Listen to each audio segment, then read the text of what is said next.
From Olympian Field on the campus of Leuzinger High School, it's Friday Night Football on City TV. Good evening, everybody. It's the Mayor's Cup with Leuzinger Olympians hosting the Hawthorne Cougars. Along with Sebastian Spencer and Egidio Deliu, I'm Lou Stowers, going to bring you all the action of tonight's terrific football game between the 4-0 Cougars and the 1-3 Olympians. But first, I want to talk about Rufus Washington.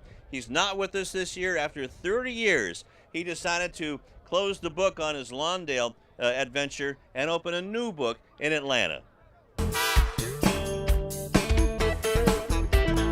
Rufus Washington has been entertaining us for years with his unique play-by-play and color commentary, calling football and basketball games for Leuzinger, Lawndale, and Hawthorne High Schools. What a way to celebrate homecoming 1996 here at Leuzinger High School.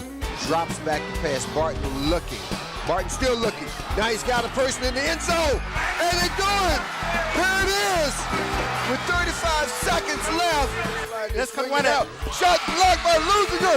And that's going to be the ball game. Man, the greatest victory in the history of Leuzinger basketball as the Olympians come to. But after 29 years behind the mic, Rufus has decided to follow his dreams, and those dreams are going to take him all the way to Atlanta, Georgia.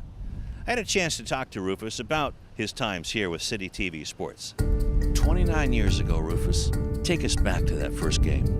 Well, Lou, first of all, I got to try to remember that far back. But I can tell you this, when we started and when we came out here to Leuzinger High, to the field right here, it was something we didn't know what we were about to embark on and what it was going to be like. We simply had a camera. Myself, Alex Manila was the voice at the time, and we sat up here in the stands and we started talking about what we saw on the field. And what we saw that day was, again, a bunch of high school kids having fun playing football, and we described that to the fans. Touchdown, Olympians. That was Anthony Jefferson, number 10, with the touchdown for the Olympians. We've always set out to cover our teams in a positive light and make the field of athletics a positive reflection on the community, and to give the kids a chance to see themselves in a different light and in a way that they enjoy. And it's not just the players on the field, it's the parents in the stands, it's the cheerleaders on the sideline, it's the school administrators, and you know some of the journeys that we've made in covering the schools. And that really is what it's about. The game almost, while the game is the centerpiece of it, is everybody who's a part of it. That's what makes it special. And we've tried to shine as positive a light on all of those as possible. I don't mind telling anybody that I'm a fan of Leuzinger sports. I'm a fan of Hawthorne sports. I'm a fan of Lawndale sports. You know, not every kid's going to make the NBA. Not every kid's going to make the NFL. Not every kid's going to the Olympics or going to play Major League Baseball. But every kid can be successful in whatever walk of life they choose, and that's great to see. And I try to let them know that my care for you extends beyond this field, and it does go into other endeavors. All of the games that Rufus has worked for City TV Sports, he talked about some of his special ones. Our first road trip, we're going back to 1987. Our first road trip was Leuzinger football, and they had a road game at Arroyo Grande. Hello, sports fans, and welcome to another exciting Channel 60 sports presentation. I'm Rufus Washington, along with Alex Manila, and it's our pleasure to be broadcasting tonight live from Arroyo Grande High School in Arroyo Grande, California. For those who know, man, that's about a 4-hour drive from here. Just below San Luis Obispo. Exactly. And that night, it was a pouring rain, unlike any you've seen. And we're sitting in the stand, shivering. It's cold, but we're there covering. That was our first meet. That was a playoff game for Leuzinger, and we were there. Greg Franklin steps through for a touchdown. I remember going down to San Clemente. Leuzinger was playing the Tritons, and the Tritons had this great big man who went on to play at Berkeley. And Russell, of course, Russell Westbrook, that is, went on to play at UCLA. And these two kids went at it. Beverly's still with it. Now they get it to Russell with 7 on the shot clock.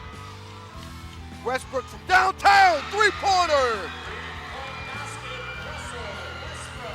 Now all they got to do is guard the three-point line, and give Harrison the deuce inside. Leuzinger won that game, but to see both players at the end of the game embrace as a show of mutual respect, I think it's one of those really touching moments. We saw Chase Comanche go up against Chimezi Mitu a couple years ago. Chase is over at Arizona now. That was a classic matchup of big men.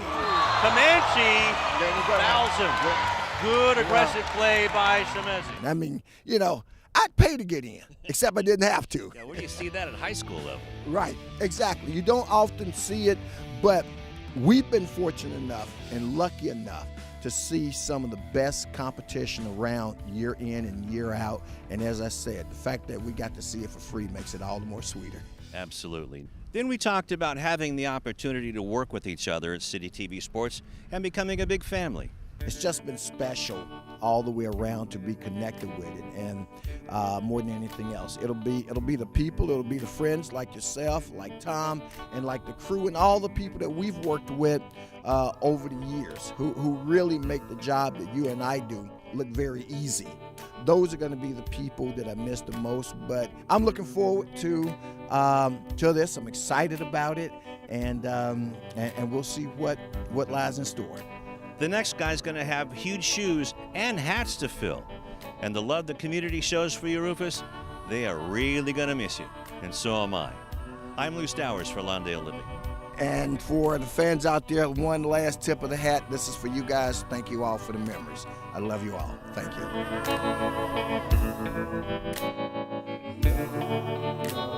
And we hope Rufus has a terrific life in Atlanta, and I'm sure that we're going to see him again. But we also unwrapped a new present this year at City TV. We have a brand new HD production truck.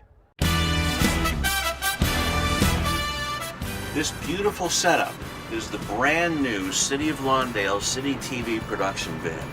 City of Lawndale has been videotaping high school sports since 1987. The community has really embraced the sports broadcast. It really is the most popular program that we produce. And put it in the win column. Leuzinger Olympians are the Division 1A champion of the CIF Southern Section for the first time in school history. All these games have contributed to the rich heritage that really is Lawndale Community Television. It's also one of the most cost-effective programs that we can do. This new video van replaces our old van that we've had for about 30 years. The technology is just amazing. The city hired Darren Dorschel, a video systems integrator and consultant. Darren analyzed the needs of the city and put together an amazing design.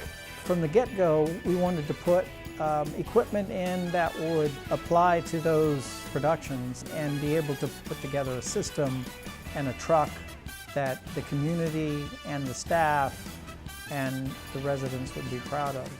With the purchase of this new van, the City Council is really saying that they believe in what we've been doing for the past 30 years. And all television facilities, production companies, they sort of realize this, that sports is so valuable and so somewhat inexpensive to cover when you realize how much entertainment you're getting. We took a lot of time in planning exactly what we wanted, how we wanted it, and what form factor. There was a lot of detail that went into the planning. So since we went out to bid, and we had other companies bidding on the project or proposing, and Girling was not only the best one out there, but they provided the best value. It's high value. It's really a lot of power packed into this very small truck. We are building about 90% of the large trailers and trucks that are used for high-end broadcast sports. If you watch the Super Bowl, those are all Girling trucks that do that project, that type of work. The city's come to us with a well put together plan, so basically it's a matter of now coordinating all aspects of that plan. It's high-end equipment, Ikegami cameras, great camera package, this great raw switcher, a lot of effects, and then of course a great character generator. These are the same types of equipment that today a lot of the major networks are saying basically meets their criteria.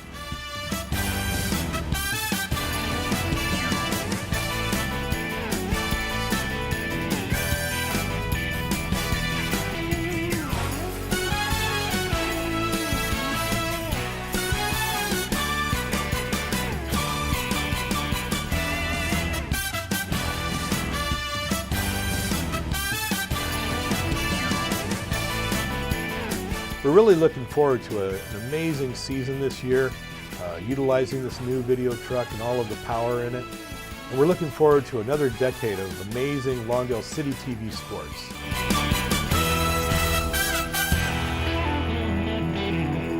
And I'll tell you what, fellas, that truck is really producing some terrific images, some terrific graphics. I don't know, I'm going to have to get a stand in, I think. What do you think? I don't know. It looks beautiful so far. We'll see by the end of the game how this production looks. I'm sure it'll look great. Oh, it's going to look great with Tom Strickfaden looking for his 5th Star Award, and that's going to be, that's in the bag, right? I don't want to jinx that. But Sebastian, what about the Mayor's Cup? Well, first, this is the home team for Leuzinger, so I'm going to talk to Egidio about the visitors. We're going to talk about the Hawthorne Cougars. They're 4-0, and a brand new coach turned this whole team around. Yeah, Coach Henderson came in with a brand new mentality, and he said his team plays with a mentality of we have nothing to lose. And sometimes, Lou, that's the most dangerous team to play. And also they have the stud junior running back, Joseph Taylor III, who coach expects to run for 2,000 yards by the end of this season. Look for number 15. Hopefully he'll run wild on the Olympians tonight and try to get back the Mayor's Cup trophy to Hawthorne. That's right, the Mayor's Cup is at Lou House. And Joshua Robledo, the quarterback for the Hawthorne Cougars, he had over 200 yards in rushing last week. But the Cougars have been playing, admittedly, some weaker teams. Leuzinger, on the other hand, Sebastian, has been playing some tough teams and some tough losses. Yeah, very tough teams, tough losses, like you said. But you know what? This team is battle tested. A lot of these guys played last year. A lot of them are newcomers and just starting to play football as well. So it's a mix of guys trying to learn how to work together. But I will tell you this team, Leuzinger, has controlled the Mayor's Cup for the last 10 years. They're 8-2 in the last 10 years, and we'll see can they relinquish that, keep it tonight. But Hawthorne is looking really good, and they're trying to take it, so we'll see what happens. And they're going to be retiring the old Mayor's Cup, and a new Mayor's Cup is going to be revealed at halftime at a special ceremony. Michael Culpepper III looks very confident today, so we are going to see a terrific ball game tonight. Stay tuned. We're coming up next with a kickoff. Mayor's Cup is on the line on City TV.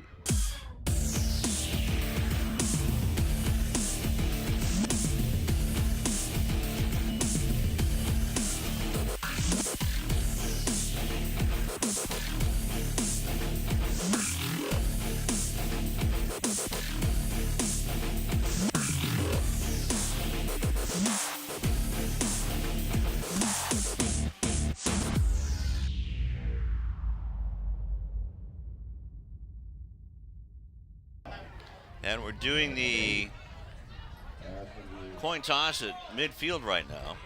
And Leuzinger wins the toss. They deferred, and they'll kick to Hawthorne. So they'll get the ball leading off the third quarter. And the Cougars will defend the goal to our right, the east goal.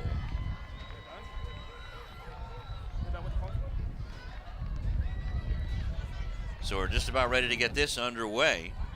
And the bands are all here. The spirit squads are all here. Egidio Deliu is here, and it's going to be a good game, I feel. Yeah, it should be a great matchup here tonight. You know, despite of the records between these two teams, Lou, you know they're both showing up to play. This game means so much to both teams, both coaches, both cities, both schools, both communities. So definitely everyone's going to show up to play and give it 110% in this one. Well, absolutely. Sebastian Spencer is downstairs. He will be giving us reports. And let's go to the Cougars' schedule. They defeated La Cañada 50-12 in the opening week. Then at Rivera, beat them up 46-6. South 33-14 beat them. And then Bernstein 49-12. But Derwin Henderson, the head coach of these Cougars, said that he wanted to kind of give the kids time to find themselves, and it has worked up to this point. It seems that this would be the toughest opponent that the Cougars have had. Yeah, Coach Henderson said that Leuzinger's bigger, faster, stronger, but he said our guys are coming in here with nothing to lose, and I think we have a really good shot of leaving here victorious. So that's, like I mentioned in the pregame, Lou, sometimes that's the most dangerous team to play against. Yeah, over to our right from the Lou House gym, here come the Olympians busting through.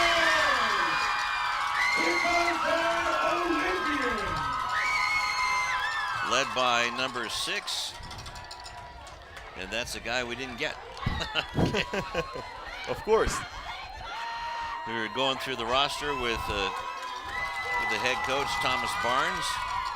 And number 6 is a guy we didn't get. But we do see Sione Tukutau out there. He's going to be on the special teams. He's all over the place. And Sean Herrera will be kicking the ball off.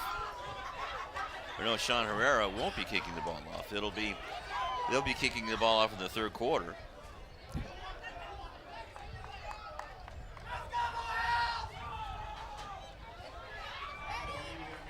It'll be Everardo Guzman kicking the ball off. And these numbers that Hawthorne's wearing is going to be a challenge tonight. A broadcaster's worst nightmare, white with some type of yellow gold on the jersey. It's like Tennessee, white on the orange. Yeah. To the far side, it's Joseph Taylor III. And then on the near side, it'll be a number 22 that we don't have. Okay, that's usual. Of course. Usually not this early in the ball game, but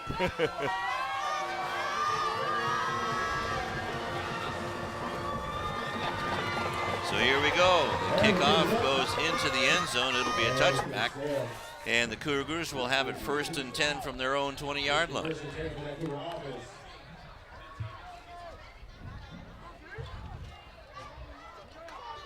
And these Olympians look like they have their head up today in warm-ups. They look very, very confident. Lost to Lakewood 20-2. El Segundo, they lost 35-18. And Notre Dame, they lost 49-0. And in last week's neighborhood battle, they lost 63-6. So it'll be Joshua Robledo, a 6'2" senior, who ran for 209 yards last year. And we have some sort of delay on the field. I don't see any sticks out there on the sidelines. Maybe, well, we do see the sticks, but they're still arranging things. So let's introduce you to the officials tonight. The referee is Greg Larson. The umpire is Tim Riglin. The line judge is Colin Gardner. The head linesman is Derek Johnson. And the back judge is Paul Cummings. So it looks like Robledo is going to be out of the shotgun. As Coach Henderson said, they just run a pure spread offense. And Taylor is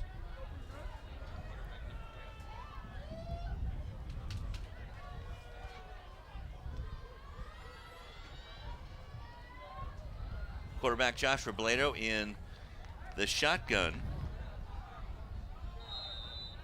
And now we're set to go.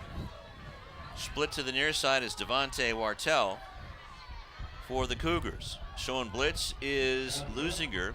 Keeping the ball is Robledo, and he spun around and a loss of about 4 yards. Sione Tukutau got right in there, and number 8 making an impact early. The Cougars have to be aware of the big guy down there on the defensive line. So it'll be 2nd down and 14.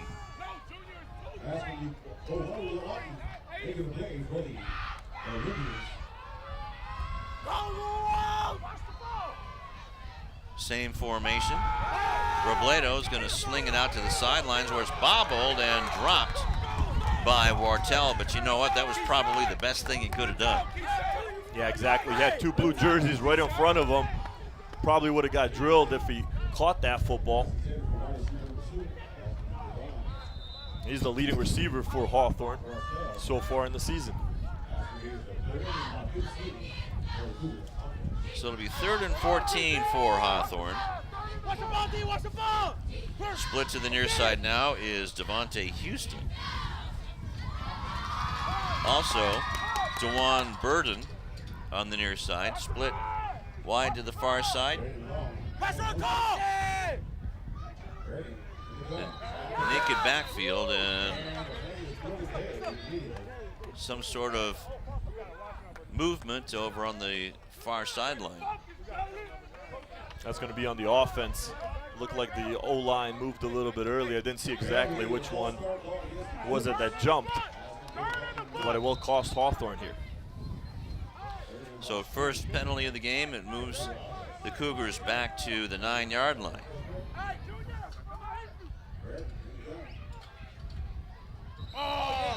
And again, movement.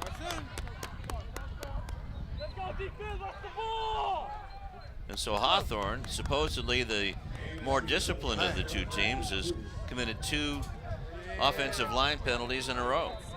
Yeah, those big guys up front, a little jittery. Those emotions in this big game. It looked like it was the, well, I couldn't see on that angle. Perhaps that right tackle. Number 6, and that's somebody we don't have on our roster, is the one who jumped. The mystery man. So it's slung out to the near sideline.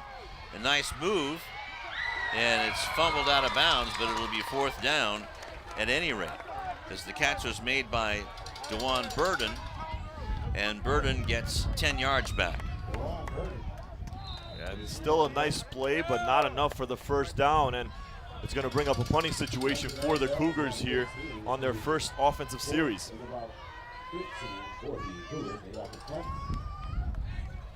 Actually, it looks like, are they going for it? Perhaps to try to draw the defense offside. And then they did. They did, yeah.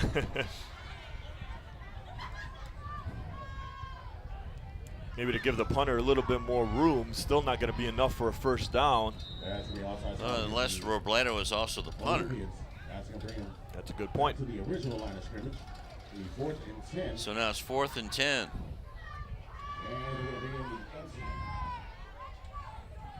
And so now they're going to bring the punting unit on. So Coach Henderson's ploy worked and got 5 more yards out of it.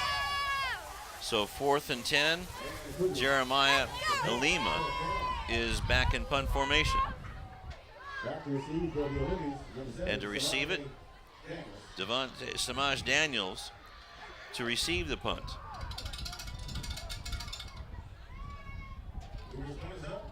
A punt that goes straight off the ankle and bounces at the 37-yard line. And now that's a live ball. That was touched by Tukutau.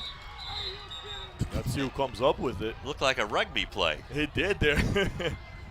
The Hawthorne Cougar players are signaling they have it, and I believe they do. Yes, Cougars football. Yep. So if we can see the replay. Off the side of the foot or even off the shin. There was a short punt. So right about there, see some Tukutau picks it up. And then I believe that was Devon Houston that recovered it. So it's 1st and 10 from the 41-yard line.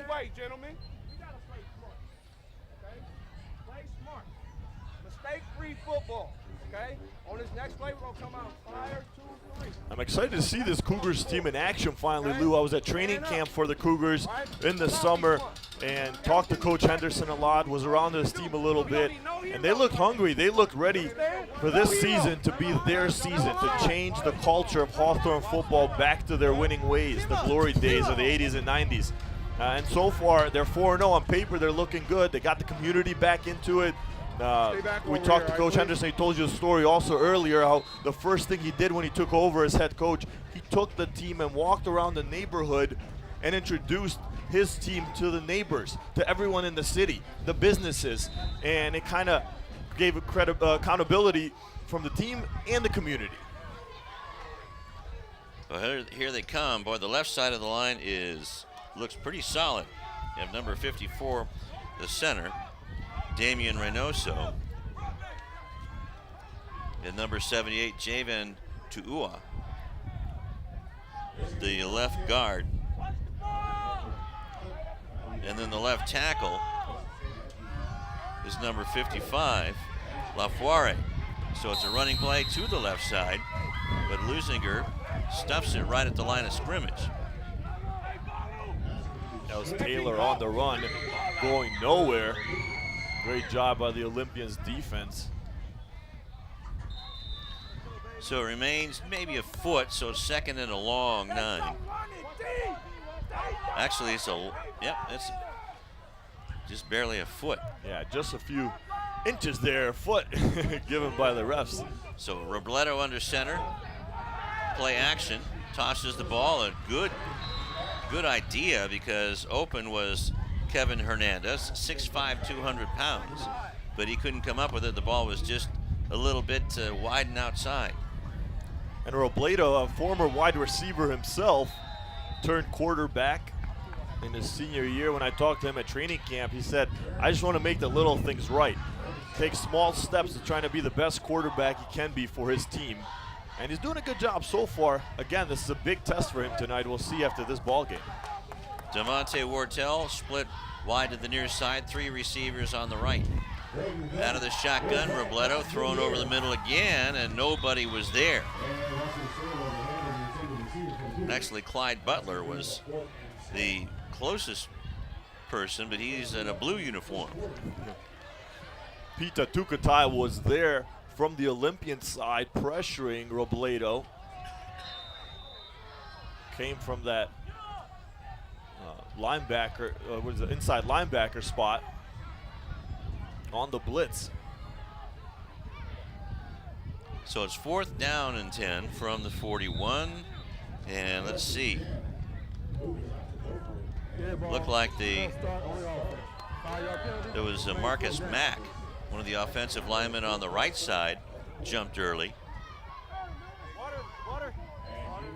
Another penalty on the Cougars. That's 3 so far. Early on in this ball game, we've only played a few minutes so far, Lou. So back to the 36-yard line.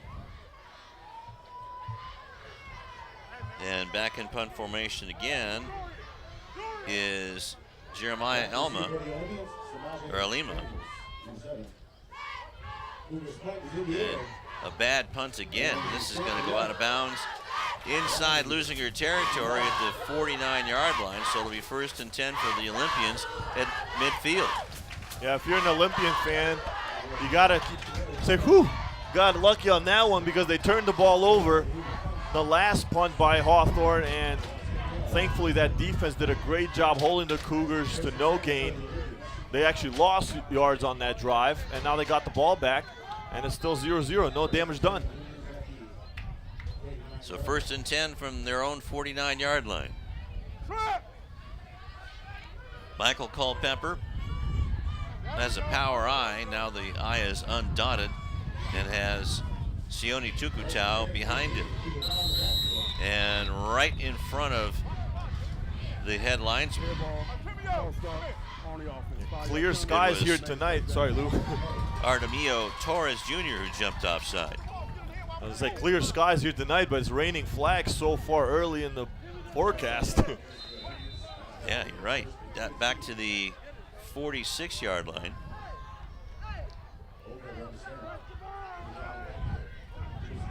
Three receivers to the right. Tukutau gets caught up at the 45-yard line and is pushed back.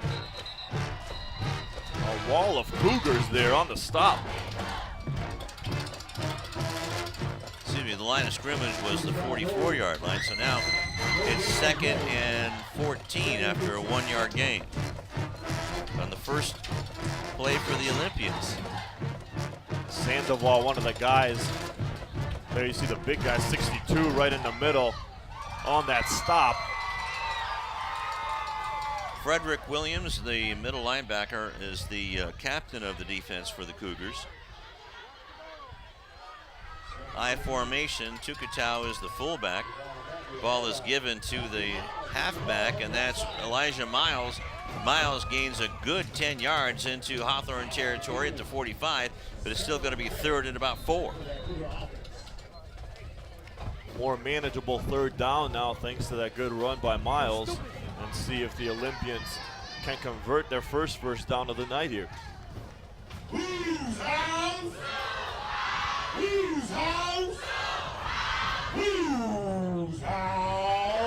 good crowd here tonight, Lou, for a big game between these two schools. Everyone waits for this when the schedules come out. It's an event every single year. Well, it sure is. The Mayor's Cup. And they're switching cups, and now they're going to be switching flags again. It looks like dead ball, offsides on the defense, 5-yard penalty, remains third down. that's going to be first down, I would think. So first down on the penalty.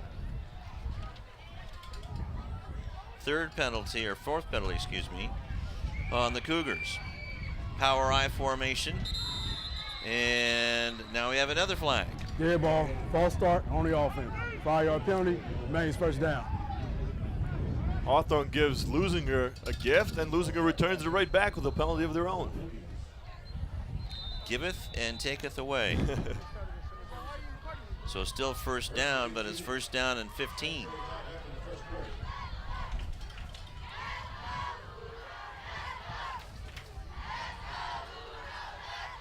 Leading them out is Sean Cummings, the center, and now a timeout on the field called by Hawthorne with 7:32 left to go in the first quarter. No score here at the Mayor's Cup.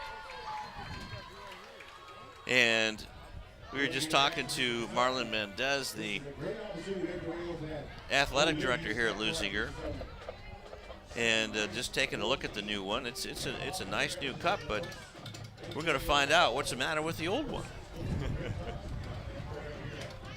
Yeah, the new one, walked by it earlier. It looked beautiful, but so was the old one. So much history in that old Mayor's Cup trophy.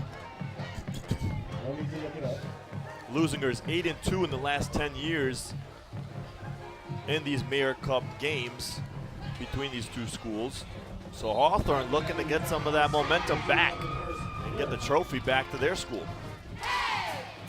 Yeah, I'm sure that there's a nice dust ring there in the trophy boxes. There's the Olympian flame burning proudly tonight. A beautiful fall night. Sunset to the west. Power I right in the middle. Handoff goes to Miles. Miles churns his way downfield down to the 36-yard line, where it's going to be second down and about 7. Looks like the Olympians going hurry-up offense here. Culpepper has a man open, but thrown a little bit over the shoulders of Shamaz Daniels.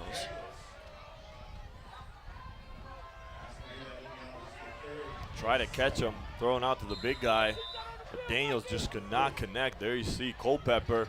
A nice throw from the young quarterback, just a little overthrown to the outside, and Daniels didn't have a chance in that one. So a second down and 7, or third down and 7. Give the ball off to Miles. Miles up the middle. Miles to the 20-yard line, and finally tackled by Alima inside the 20-yard line. That's a great running back, doing a great run right there. There we see it. Beautiful job by the offensive line, blocking up front for him. And right through the middle, pretty much uncontested. Gave him the big first down for the Cougars. Oh, excuse me, for the Olympians. And there Miles goes up the middle and into the end zone. Touchdown, Leuzinger. A 19-yard run by Elijah Miles. Right over center. Well, I said he was uncontested, untouched in the last run. This one was wide open for Miles, as he got an easy touchdown there, and the Olympians strike first. 6:42, the time of the touchdown, 19-yarder. Guzman coming on to kick the extra point, and he does right down the middle, and a great hole by Michael Culpepper. That was a snap way off to the right. 19-yard run, PAT good. And here we go with the replay. Wide open hole right there to the left. Miles cuts it back inside. Didn't really need to. He had pretty much open space wherever he chose. But a great job by, like I said, once again, a great running back for an easy touchdown. And you can hear this crowd is pumped up as the Olympians, the home team, strikes gold first, leading 7-0 over rival Hawthorne. Guzman going to kick the ball off. And 22, don't see who 22 is on our roster. The other mystery man.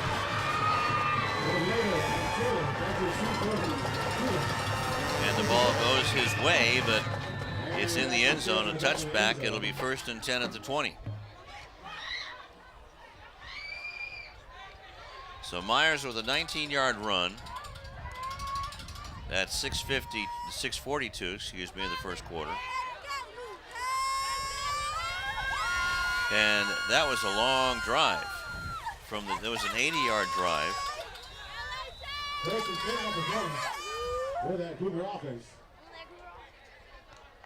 And a few penalties there that cost the Hawthorne Cougars. They had some in their first possession. Didn't really matter in the matchup so far, but the last series those penalties were costly for the Cougars, and now they're down 7.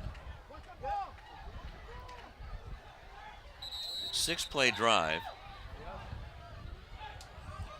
80 80 yards. Again, Luke. So what is that, 5 on Hawthorne now? On the Cougars.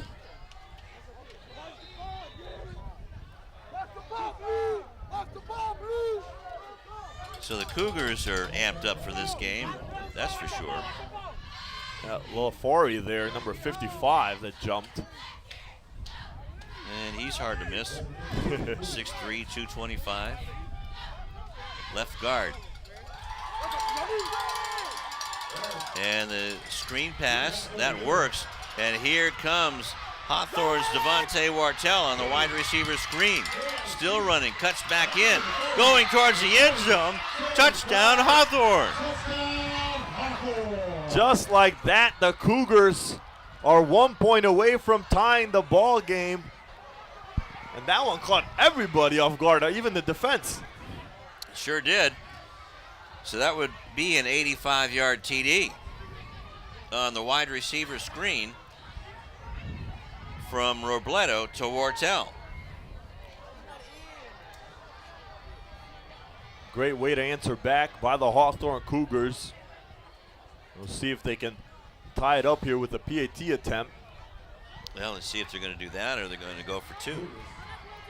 Yeah, an unusual setup here. We used to call this the Golden Gate when I played. Beautiful sunset there. Oh, yeah. That's Instagram worthy, Lou. Yeah. And the pitch back goes to Devon Houston and into the end zone for the 2-point conversion. So with 6:17 left to go in the first quarter, it's 8-7 in favor of the Cougars in the Mayor's Cup. Well, it worked there. Good for 2. Here's the replay. This is the wide receiver screen. And again, right up the middle. It caught the defense off guard. Great blocking. But untouched all the way for a nice run to the end zone. And then also, here go, see it one more time.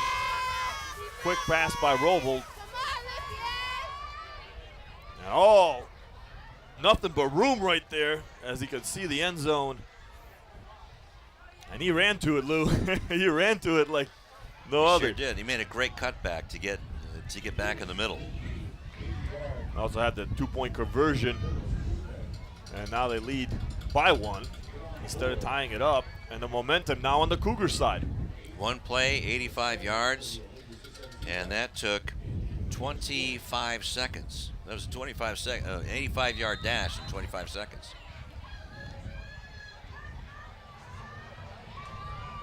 Nice graphic. That's what we can do with the new truck now. I missed it. That was a kick by Giovanni Hernandez. And the ball is picked up by Ali Jamal. So it'll be 1st and 10 for the Olympians at just short of the 35-yard line.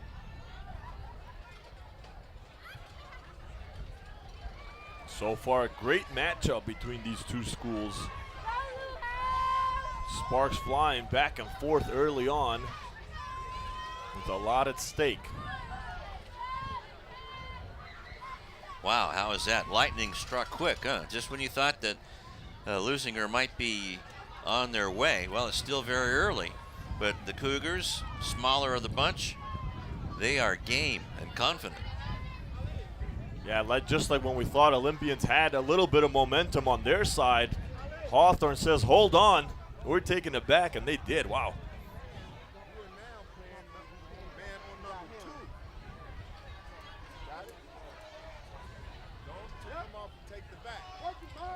Power I formation for Leuzinger. The cone is getting in the way.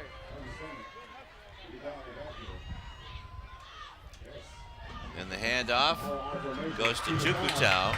Tukutau is the tailback now, and look out. They got the bull loose. That's a big boy coming at you. If he's running at you, get out of the way. No kidding, man. He just laid a few licks on some guys, and at the 34-yard line. But great job by the offensive line once again. The right side blocked to the right, the left side to the left. Huge hole right up the middle, and Tukutai did the rest. It's a hard guy to bring down. There he goes again, gets loose again in the secondary, and leaving Cougars in his trail. Another long run. From the 49-yard line to the 39-yard line. Like I said, that's a scary guy coming at you. And here you see it again. Once again, same play right to the middle. Nothing fancy. This is old school football. And it's working for the Olympians. And the fullback is Vance Yates, and the handoff is to number 7, that's Samaj Daniels, and Daniels gets deep into Cougar territory. Down, is that inside the 10-yard line or inside the 15? Looks like it's going to be right at about the 15 where he stepped out. Yeah, right at the 15, they're placing the ball. But what a great job by Daniels. Cuts it to the left. And a huge run. Overall, 3 great running plays by the Olympians. But again, let's credit that great offensive line. There you see him again doing work up front. There was Samaj Daniels again. So it's 1st and goal after the 11-yard gain. So all of the plays have been on the ground. Samaj Daniels again cuts back and into the end zone. Touchdown, Leuzinger.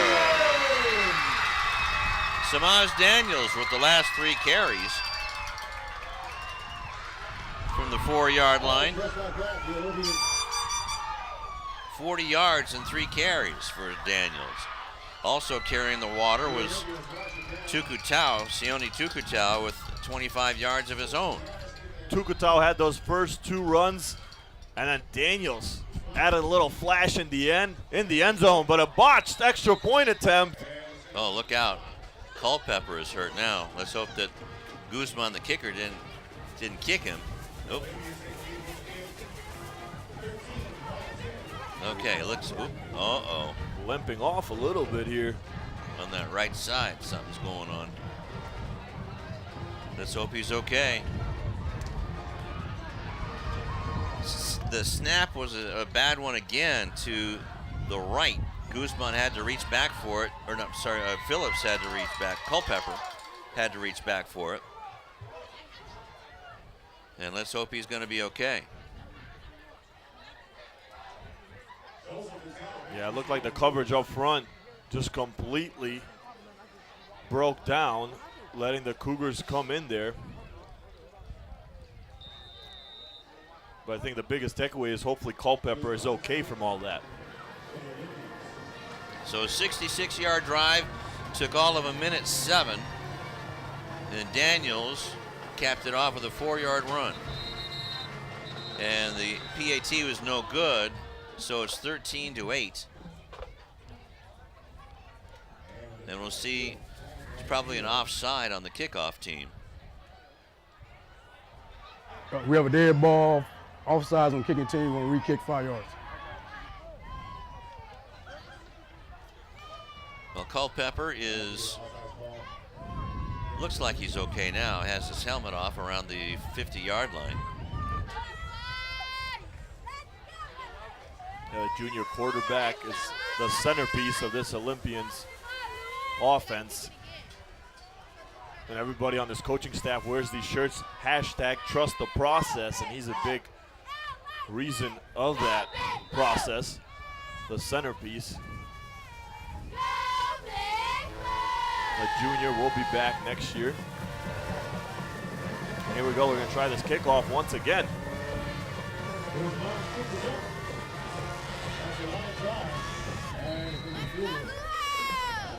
And the ball is just fallen on just beyond the 20-yard line at about the 21, where it'll be 1st and 10 with 5:06 left to go.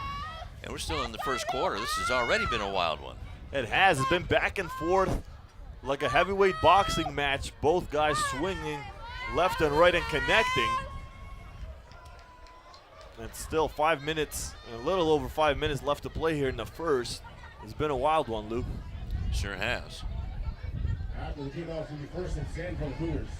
So 5 plays, 66 yards. Took a minute 7 for the Olympians to score a touchdown.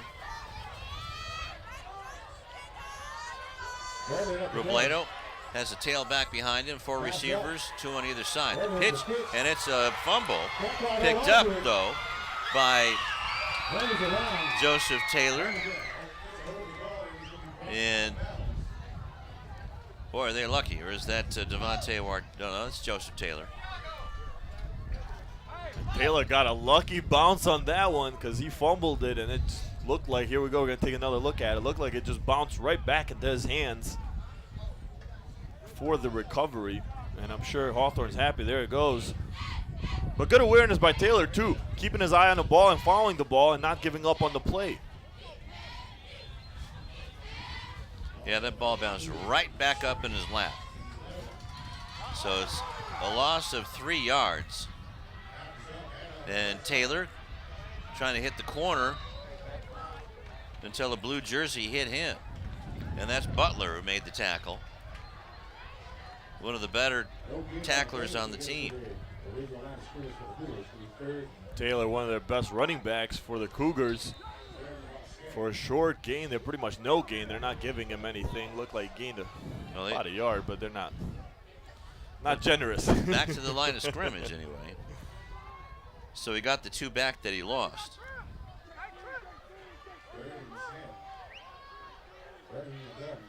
Three receivers to the near side. And a reverse. Getting some positive yardage over on the far end.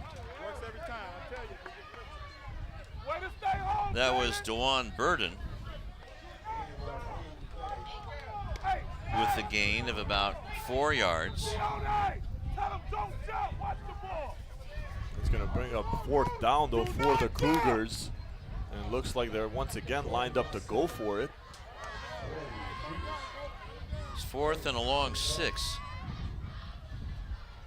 Trying to get the Olympians to come offside. It worked earlier. Can they go 2 for 2?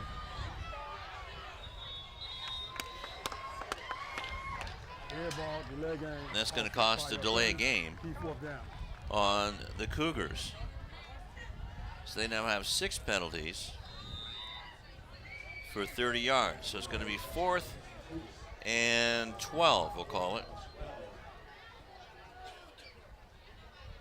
And still no punting team out there. Robledo in shotgun formation. Now he's going to drop back. Looks like perhaps to punt.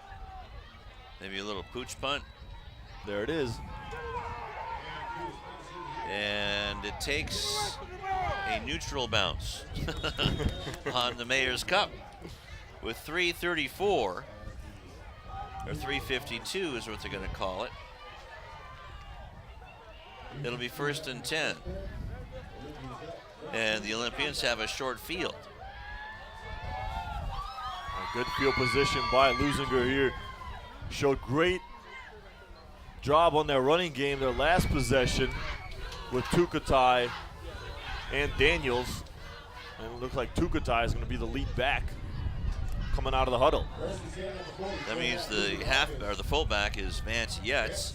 And Tukatai gets it, pushes Yetz out of the way, and gets down to the 34, 35 yard line, or 36, 35 yard line, somewhere in there. Mark it at the 36.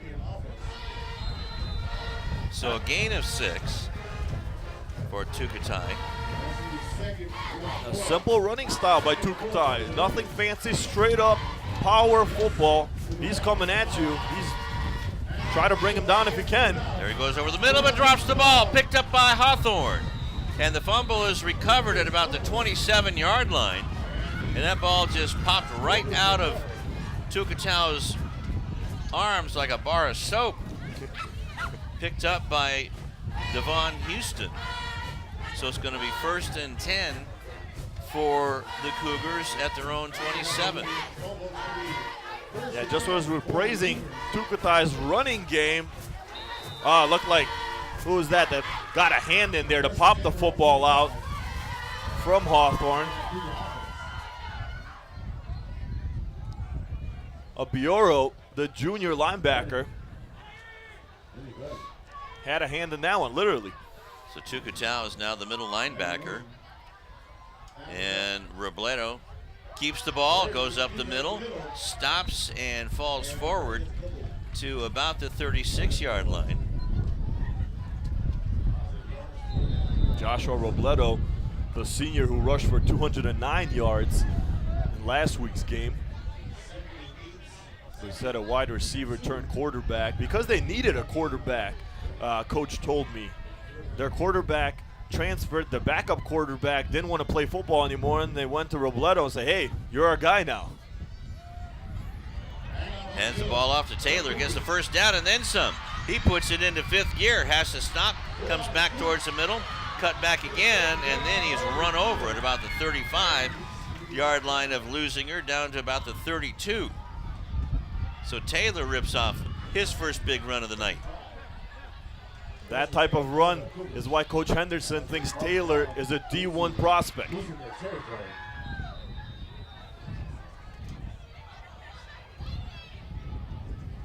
Great job, 2 cutbacks on that run by Joseph Taylor III. A huge first down. And Robledo keeps the ball, and he is thrown out of bounds over on the far sideline. That's a lot of tossing and turning for 1 yard. So 32 yards for Taylor on that last play. And a first down. This is the best field position. Yeah, some of the best field position that Hawthorne has had. Yeah, they had that quick run. But you're right, perhaps their best field position in an offensive drive. Ball is handed off to Taylor. Taylor goes over the right side and is hit by Jalen Malone.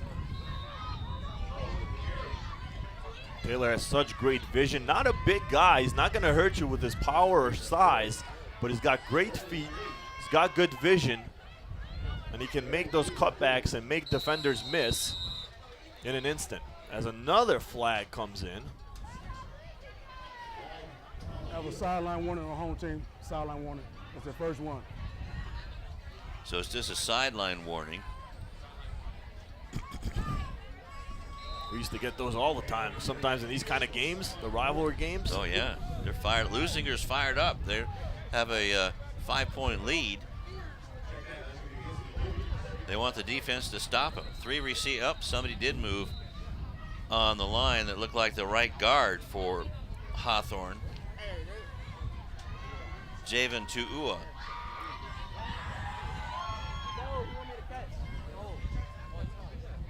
The one negative on Hawthorne. Ball start on the offense. 5-yard penalty, remains 3rd down. That's been a drive killer. Yeah.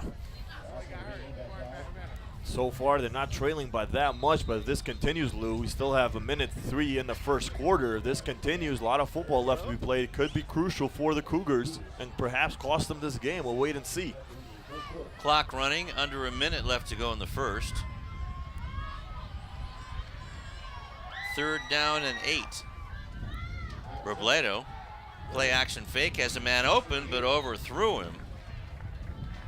Pass was intended for our old mystery buddy, number 22. Question mark, we'll call him. Well, we'll have to get someone to help us out here. Maybe we can do that at halftime. Got a couple of numbers we need to check out. Never disappoints. There's always a few players every single game. That's right. Well, we're in 4-down territory, Egidio. It's 4th down and 8 with 38 seconds left in the first quarter. Oh, somebody moved. That's a left tackle. Dead ball. False start on the offense. 5-yard penalty. Remains 4th down. Osmani LaFleur jumped. So that's another shot in the foot. Yeah, it was 4th and about 8 or 7 there, and now it's 4th and with 13, 14. So definitely a shot in the foot, like you said there, Lou, for the Cougars. Out of the ball game is Burden. 4 receivers in the formation. 3 to the left. It's going to be a reverse again. And a throw, and man was wide open on the far sideline. And that was Nathan Paramo. But Jeremiah Lima couldn't get it to him, so they turned it over on downs. There you see it again, the reverse. And Harmo, perhaps if you maybe reached out just a little bit, but it was underthrown.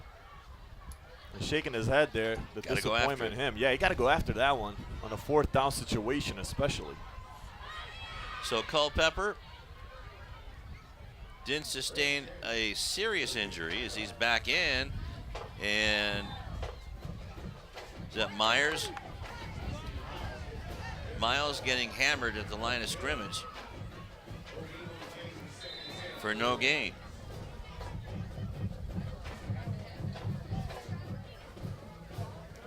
Perhaps see if we can get one more play out of the Olympians before this quarter's over. 9 seconds and counting. Or if they're just going to line up and let it wind down. Out of the eye. And the handoff goes to Miles up the middle. Miles gets up to about the 45-yard line as the horn sounds. And we'll see if that's it looks like it's going to be just a few inches short.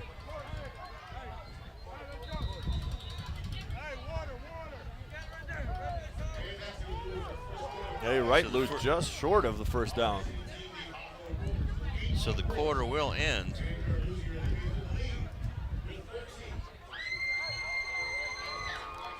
First, we need to see if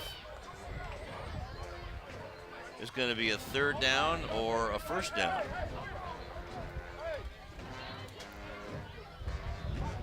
They're moving the chains. You can't see on your screen right now, but they are moving the chains, and they're going to switch it up here on the other side. But on the replay, Lou, looked like it was about a yard short. Yeah, well, less than a yard, but now they're lining it right on the 45-yard line.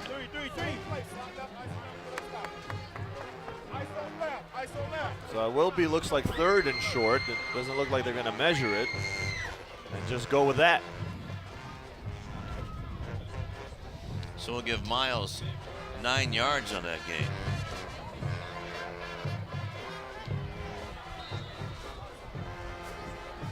No Tukutai at running back. They're going with Miles. And Yates is the fullback, and let's see who. Dead ball. Offsides on the defense. 5-yard penalty. That'd be a 1st down. Well, at least the Cougars are consistent. Don't want it to be, but that's 9 penalties already. 45 yards. So that'll be a 1st down at the 50-yard line.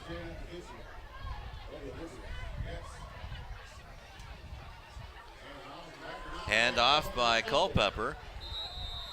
And a tough 2 or 3 yards gained there by Elijah Miles. They're going to give him a, it looks like they're only going to give him a yard. But that's into Cougar territory to start off the second half. And so far now, Lou, these penalties are costing Hawthorne, giving them first downs, giving up scoring drives. Have to narrow down on those. Hand off straight up the middle, goes to Miles again. Miles gets a good block from Samaj Daniels. Miles to the 10, 5, touchdown, Leuzinger. A 49-yard run by Miles, but a great block by Daniels downfield at about the 20-yard line. Elijah Miles looks like he jogged that one in the end zone.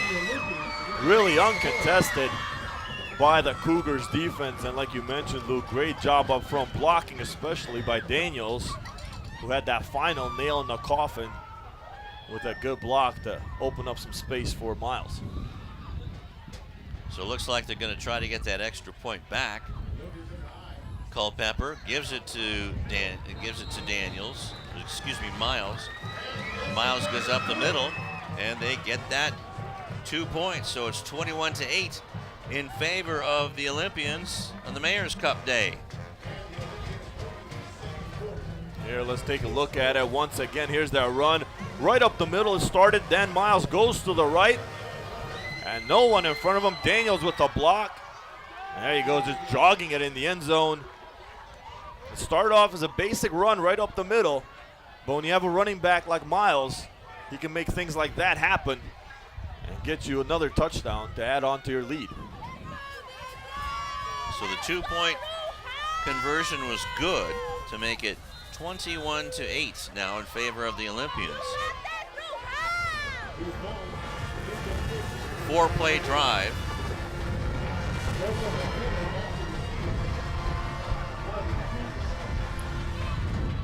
And a little bit of a mix-up, but it's taken by Taylor.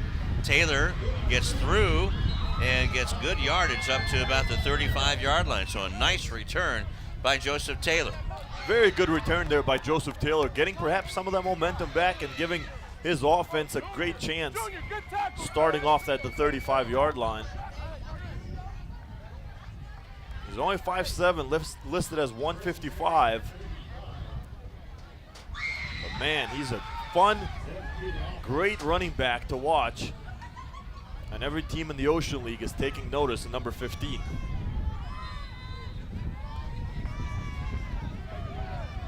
So the touchdown drive took about 1 minute 20 seconds, 49-yard run by Miles, a 2-point conversion good, 4 plays, 65 yards. And Robledo running for his life. Jalen Malone wrapping him up for a loss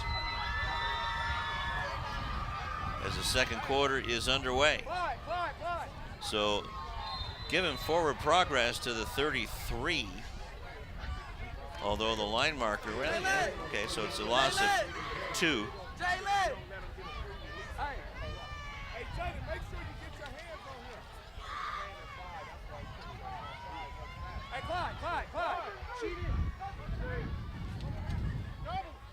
So 2 receivers on either side of Robledo as they check their play charts on their arms. Taylor is next to him. Handoff goes to Taylor, and there's nowhere to go. So fired up are the Olympians.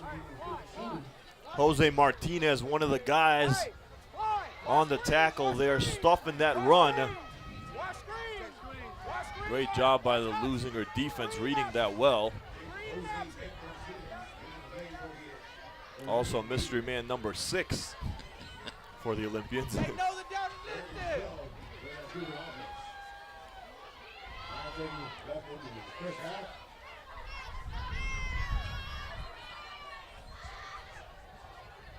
Robledo out of the shotgun, 3 receivers to the near side, throws it to the far side, and in and out of the hands of the intended receiver.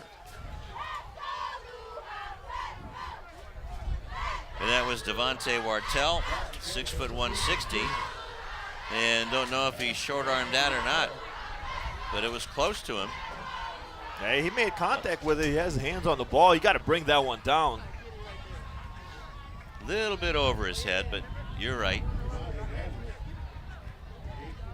All smiles on the Olympian side, because they want to keep the trophy. Fake handoff, and now same play up the middle, and that's going to be good enough for a first down. This was to Wartell.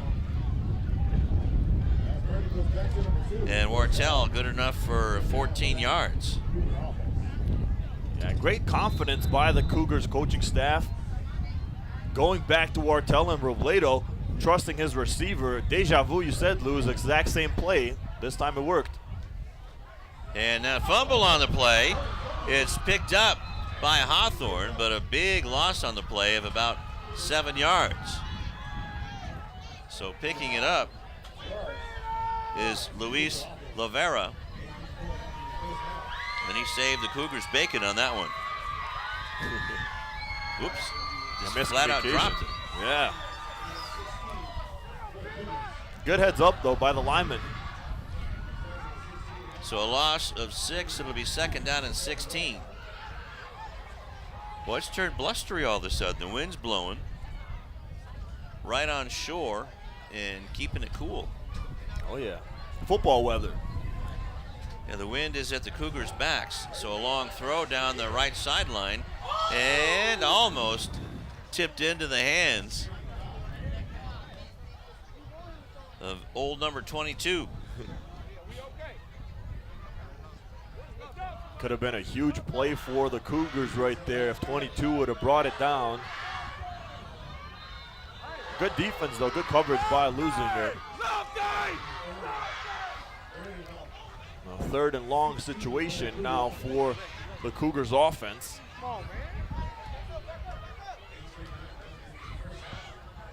Third and 16.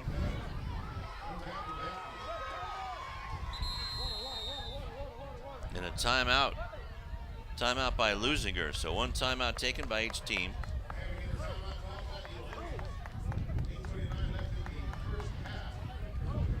This Leuzinger defense perhaps going to talk about containing this Hawthorne offense, and they're going to talk about trying to get over this defense and convert to a first down, Lou.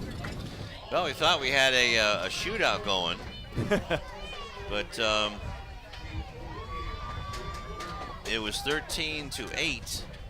Actually, 8-7. Hawthorne had the lead on an 85-yard wide receiver screen from Robledo to Wartell. But the Olympians came back with a Daniels 4-yard run on a 66-yard drive, and then Miles came back. Excuse me, that was Daniels, right? Or Miles. Yeah. Miles with a 49-yard run, and the 2-point conversion was good to make it 21-8. Yeah, we had some bang-bang touchdown plays, and it's kind of settled down a little bit here in the middle of the second quarter. So it's 3rd and 16. 2 wide receivers on either side of Robledo. And another. Dead ball, false start on the offense. 5-yard penalty, remains third down. Well, there's a shift on right guard, but I don't know if they counted that or not. I don't think so, or else the flag would have come a lot sooner. Yeah, this Cougars offensive line has been jumping all over the field. So it's 3rd down and about 20, but it's picked off by Tukutau. Tukutau's going to walk into the end zone. Touchdown, Leuzinger on the interception. We're going to call that about a 40-yard return. Sione Tukutau, all smiles, and his team celebrates with him. Robledo threw it right in the hands of Tukutau, and then he did the rest. Great job, great momentum swing to keep that momentum on Leuzinger's side, and the crowd loves it here at Olympian Field. Quite a difference from last week, that's for sure. Maybe that game kicked Leuzinger into high gear to come up here and show something. So it looks like Culpepper and crew are going to go for the two-point conversion again. Back split behind him. And give it off to Miles, and he is picked up and dropped. And the two-point conversion is no good, but it's still 27-8 in favor of Leuzinger. Now the crowd is chanting, whose house? It's Lou House's right now with a big lead over Hawthorne. There you see Robledo, a little overthrown and right into the hands of Tukatau, and a great job running it back by the big man. 4-6, a pick 6 for number 8.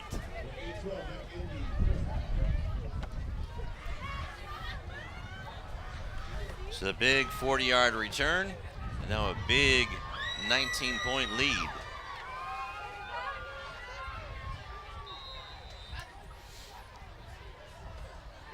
Tukatau's doing it all on offense, defense, special teams. Perhaps a candidate for a player of the game later on. Yeah, that's right.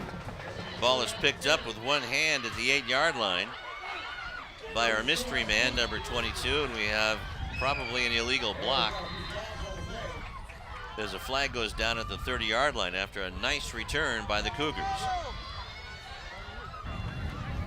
Blocking back on receiving team. 10-yard penalty from the spot of foul, first down. So that's the first biggie penalty. But still, that's penalty number 11. You said they're consistent. They're getting penalties on offense, defense, and special teams, Lou. Yeah, didn't want to say that, though.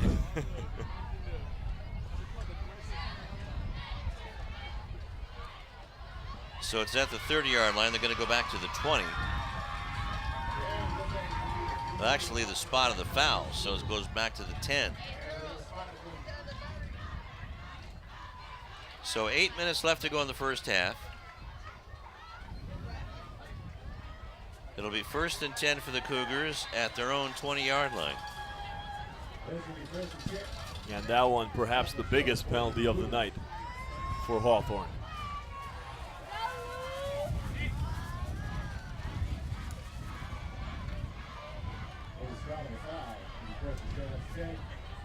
Fake handoff to Taylor, and the ball is underthrown again to the receiver on the far side. That's Wartell.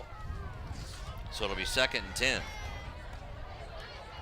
It looked like number 6 had a piece of that, put his hands up, and perhaps tipped the ball.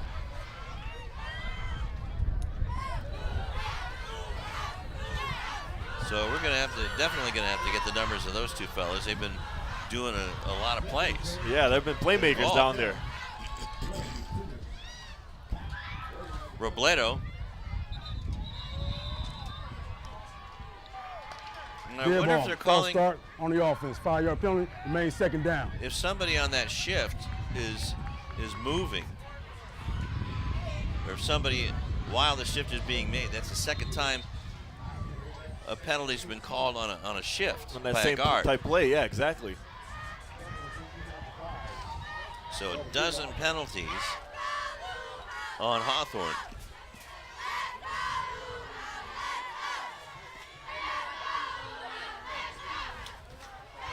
So just inside the end zone is Robledo. Taylor comes up with him and gets the handoff. And trying to get out of the end zone is Taylor.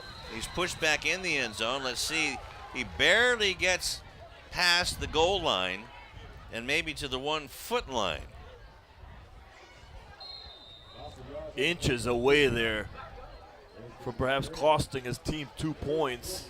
I was going to say, as soon as he got the handoff, looked like he took a step back in the end zone, and you got to be aware where you are on the field. Don't want to cost your team any points. Well, it's kind of tough when you got a bunch of blue shirts and white hats coming at you. And big guys in blue shirts and white hats. Absolutely. Led by Tukutau, also up front is Dejon Clemens. Osika Valai, also big guy up front, the nose tackle.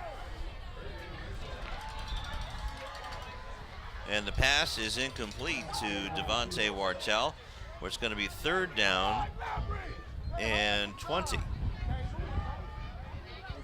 So I'm just wondering if Pita Tukutau is wearing number 6.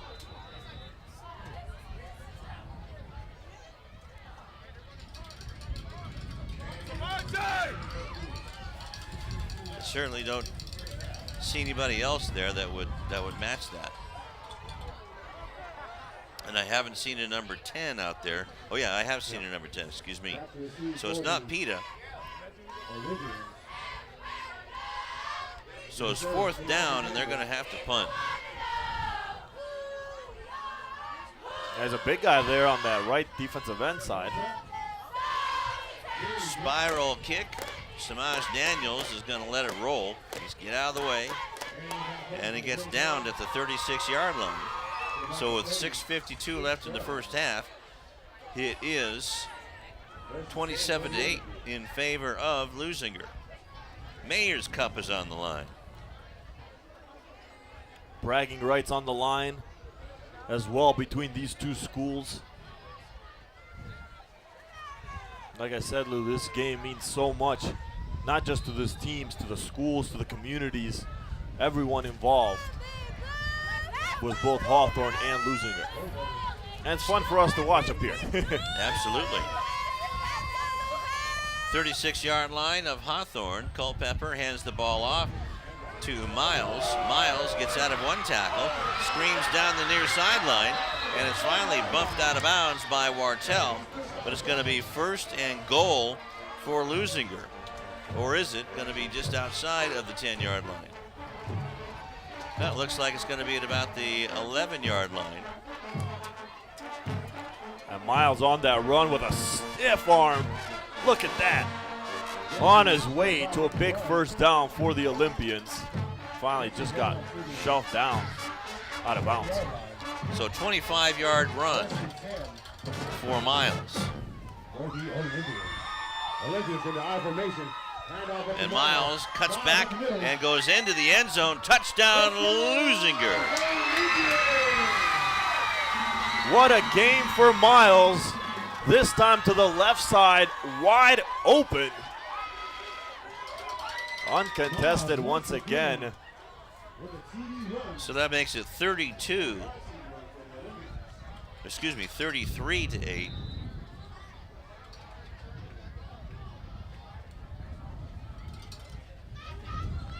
Take a look at it once again. Culpepper with the handoff to Miles, takes it to the left side, wide open. Great job by the offensive line blocking up front.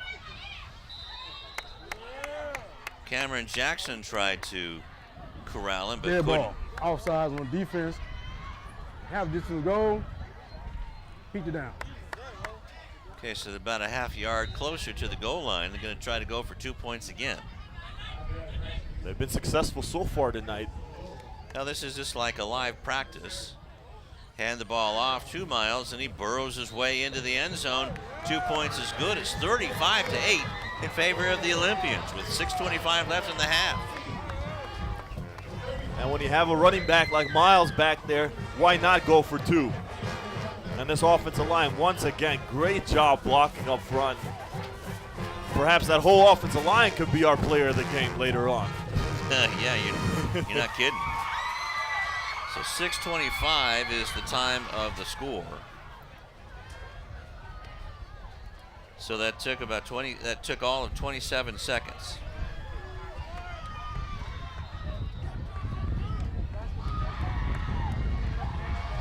And 2 plays and 36 yards. And Miles with his 2nd touchdown run consecutively, 3rd touchdown run of the night. Or Miles, excuse me. On the 11-yard run. The 2-pointer was good, and it's 35-8 in favor of Leuzinger. What a different story in this second quarter, Lou. It was bang, bang right away. Back and forth, both of these teams in the first quarter, a close matchup. 8-7 at one point, and now the Olympians has just opened up on Hawthorne with a huge lead, 35-8, and still 6 minutes and 25 seconds in the second quarter alone. Robledo out of the shotgun, 2 receivers. Here comes Tukatow, and he just misses Robledo. Has the ball, gets a nice gain, and then gets out of bounds before he gets run over by the other Tukatow, and also number 11, Shabuizi, Loveday Shabuizi.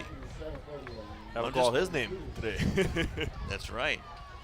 So far, no punts by the Leuzinger Olympians. The only time they lost the ball was when the ball was fumbled in the first quarter. But no punts. All touchdowns. Unstoppable so far have been the Olympians here. And 1 interception return. Play action pass, and that one's going to be a good one. Look out. And Shabuizi might get a penalty on that one, as they might call it grabbing the shoulder pads, but a nice catch and run by Devontae Wartell. Yeah, Loveday on Wartell there, just kind of grabbed him by the jersey and tossed him down.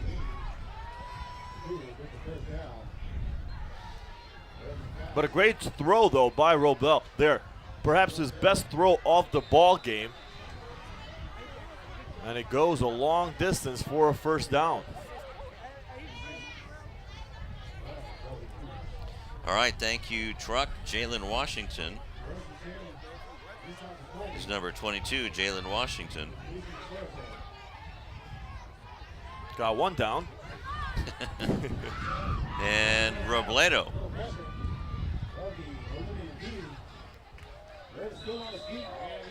With a nice run.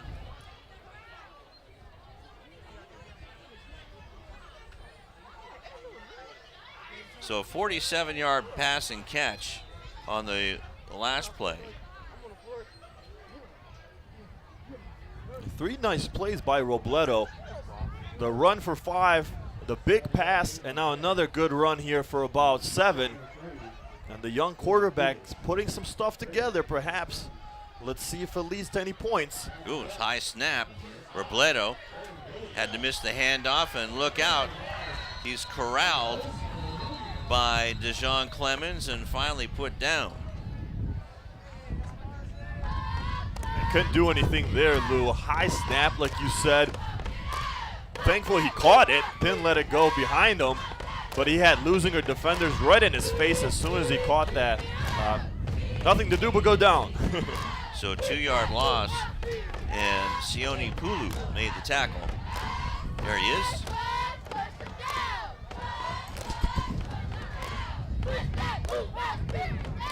.420 clock running, and Robledo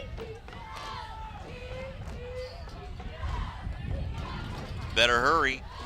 The clock is running.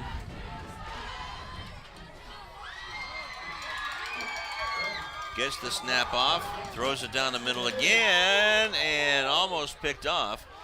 The pass was to Wartell, so there were 3 blue jerseys in the area, so they didn't fool him that time. And I believe there was some miscommunication there, Lou, between Robledo. Yep, there you go. See, Taylor was completely on the wrong side. There was supposed to be a play action. I don't know if Taylor went the wrong way or Robledo went the wrong way with the play action, but there was no running back there when Robledo turned to his left. Perhaps that tripped the young quarterback up a little. 3:59 left in the first half. Robledo trying to get the big first down for the Cougars. And now we have too much time. Good ball, delay game on offense. 5-yard penalty, remains 4th down. So that goes back to the 44.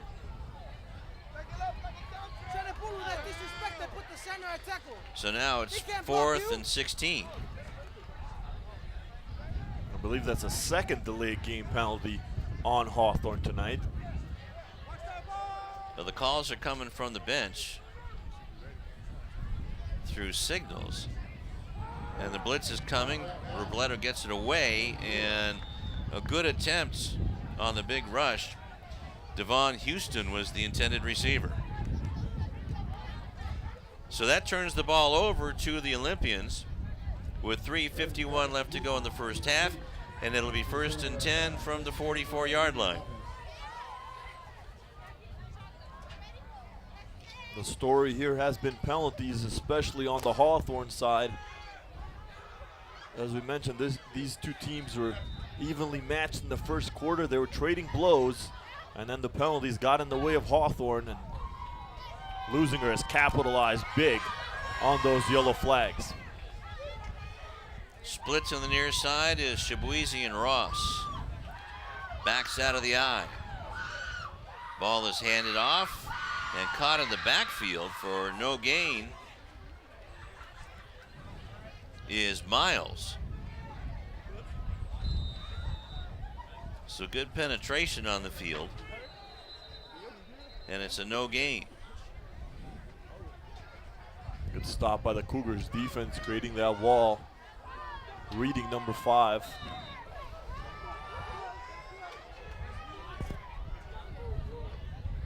And a big stop here by the Cougars defense perhaps could turn some momentum around back to their side. Shabuizi and Ross split to the nearest side, and a couple of Cougars come offside. Dead ball. Offsides on the defense.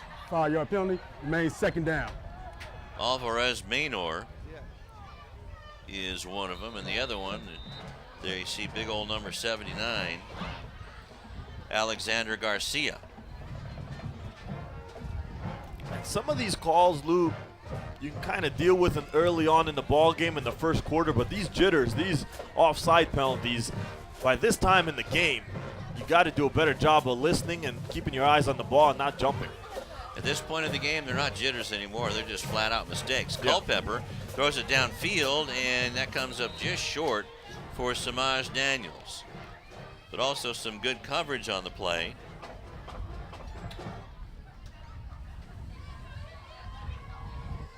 And I believe that was Maynor Alvarez. Actually, no, that was DeJuan Burden.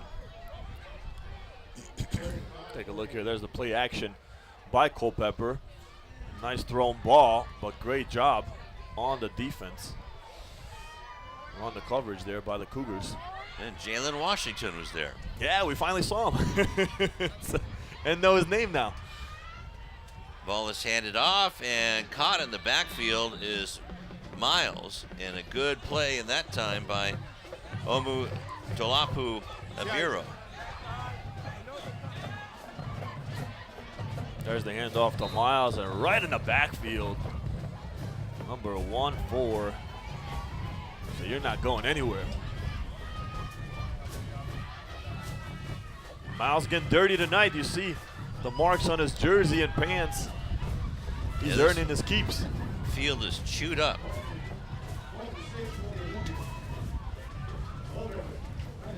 Culpepper hands it off to Samaj Daniels. Daniels gets close to the first down marker on 4th down.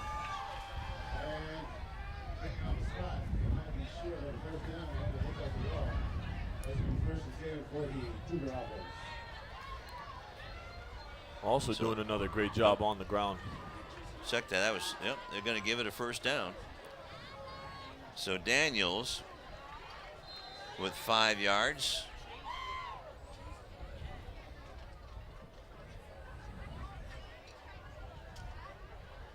And the 1st down. Or did they turn it over? You know, they turned it over on downs.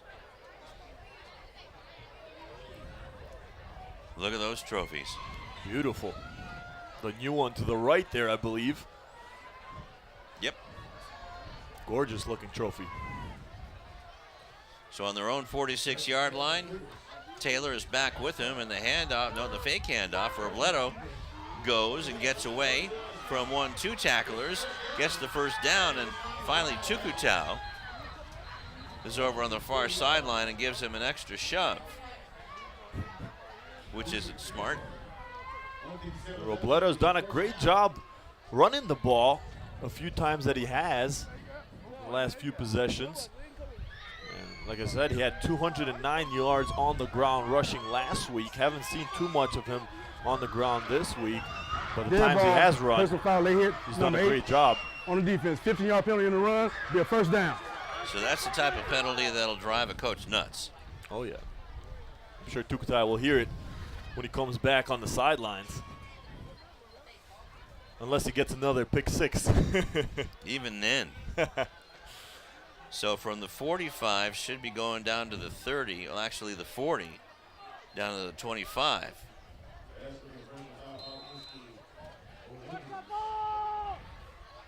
Two minutes, right?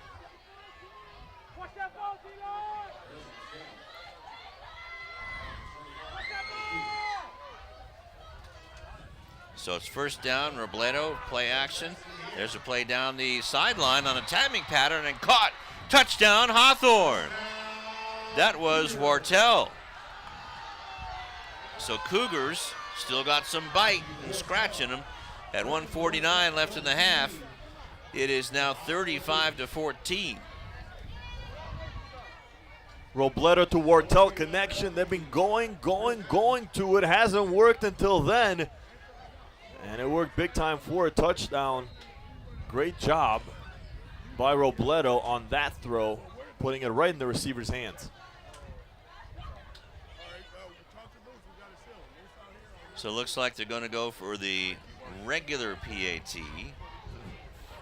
Is that Devon Houston attempting the kick? No. Snap back, ball down, kick is blocked. Look like Musika Vailea on the block. And I do believe that was that number 66 that kicked the ball, Giovanni Hernandez. Yeah, the big guy trying his things on the PAT. And let's take a look at that touchdown pass one more time. Robledo to Wardell, beautiful. Beautifully thrown, placed on the play action. And Daniels was on the coverage for Leuzinger, just got beat. And like you said, Lou, still some bite on the Cougars. Still a lot of football left to be played. 35-14 your score in the second quarter. So that's the second time that Robledo and Wartell have hooked up for a touchdown on the second touchdown for the Cougars. 25 yards there. And that was a 54-yard drive.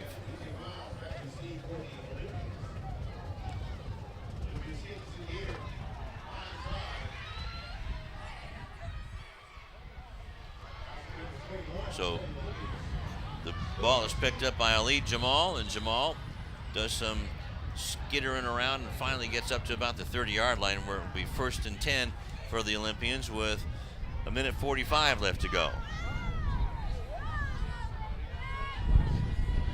Jamal has had 2 kickoffs go to him. If you're a guy that usually doesn't receive kickoffs, you're happy coming back to the sidelines as long as you don't turn the ball over.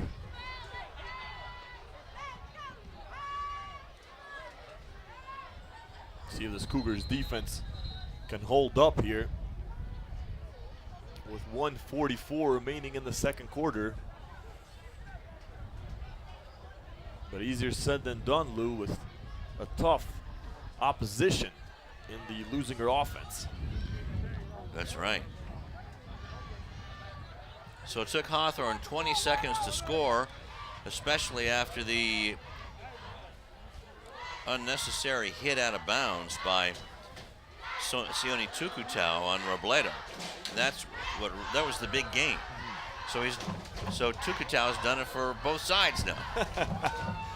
Even for the Hawthorne Cougars.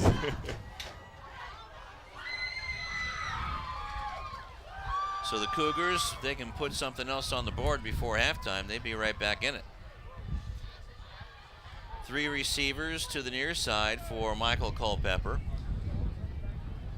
Running back is Elijah Miles. Big drive for this Cougars defense right here. Try to get their ball back for their offense.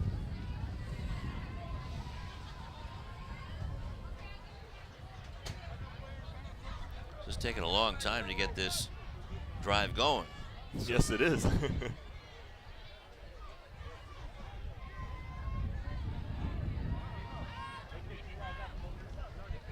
Just taking a peek at Alexander Garcia, going both ways. He's listed at 6 foot. He looks more like 6'6".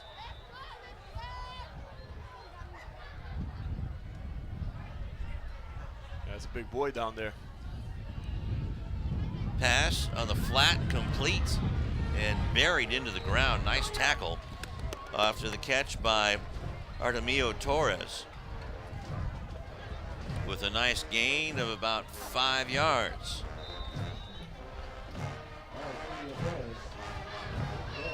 First time we see Torres getting a piece of the football. And that's the first completion for Culpepper, and a timeout on the field with 1:21 left to go in the first half. So what do you think so far of this Mayor's Cup? It's been good, Lou.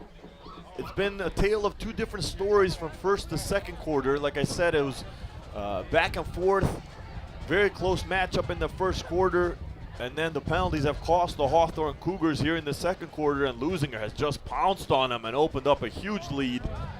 But it's been fun to watch. Still, I think a lot of football left to be played. Still, Hawthorne has a chance.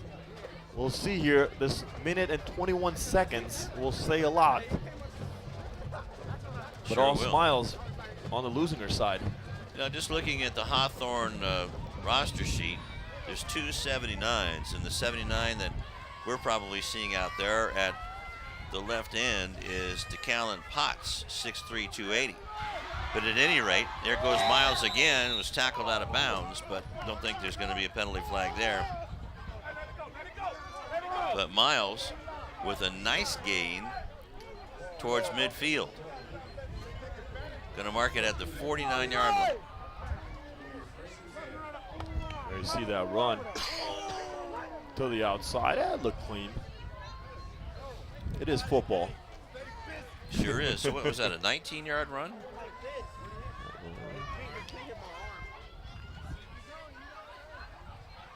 No. It was a 14-yard run. Pardon me. Culpepper back to pass, has the pass complete to Daniels, slips one tackle, goes down the sideline and is caught and finally brought down over on the far sideline with 1:05 left to go. Alvarez, the defensive end, came in and nailed Culpepper, got a flag thrown for roughing the passer. Now there's an injured Cougar down on the field. Definitely uncomfortable. Can't see his number. I couldn't tell on the replay who it was.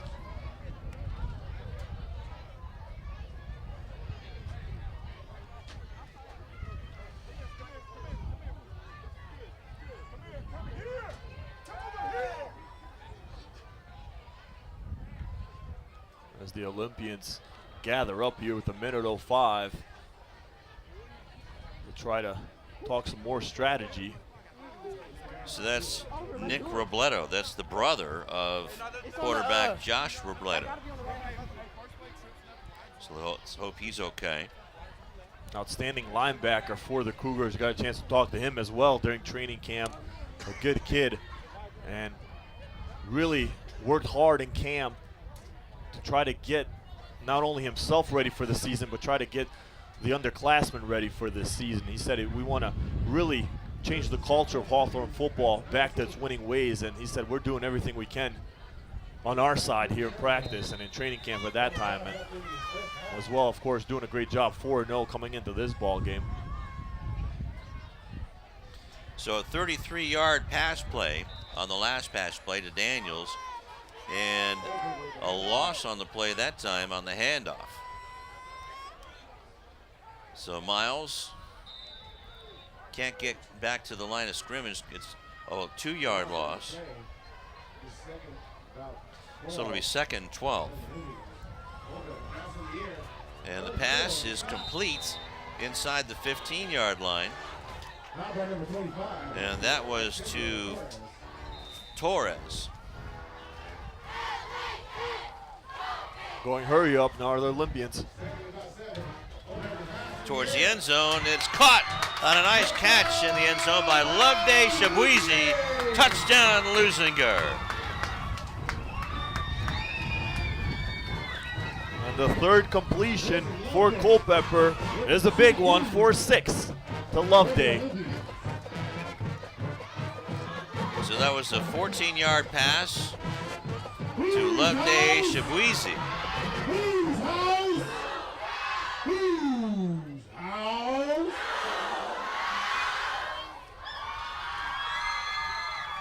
And that makes it 41-14. And a 2-point conversion again. Let's see who they're going to get to move. Alexander Ross moved for the Olympians, and a lineman inside. False start, they're going to call it on the offense. So they go 5 yards back to the 7-yard line.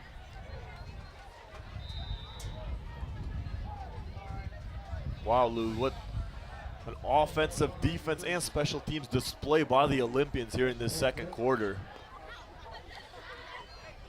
Sure has, and again, quite a difference from last week. Big difference. Ball is handed off to Miles, lets the defense go by him, but still is caught up by that terrific Cougar defense. And the PAT is no good. So with 11 seconds left in the half, 41-14 in favor of Leuzinger on Mayor Cup night. There you see the replay one more time. Beautiful play by Culpepper, and Loveday was at the top of the end zone there. Using his size, the number 11. Still young at this thing called football, only in his first year, only been playing football for 1 year. Oh yeah? Oh yeah. Picking it up quick though, coaching staff is really happy and surprised of how quick he's picking it up at this level especially. This is the varsity level, of course, different than freshman or JV. Doing a great job so far. So get a 14-yard pass play from Culpepper to Shabuizi. And that's the first touchdown pass of the night. Taylor picks the ball up at about, or catches the ball, I should say, at the 5-yard line. Still on his feet at midfield and gets near the 50-yard line. We're going to call it the 47. So it'll be 1st and 10 with only 2 seconds left to go for Hawthorne. On a great return by Joseph Taylor. The second big return of the night by Taylor. Interesting here, 2 seconds. Pretty decent field position, Lou. You think they're going to air it out? Yeah.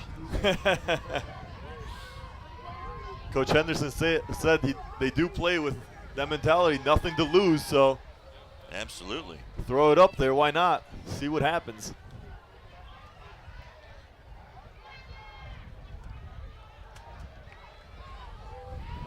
Could be the last play of the half.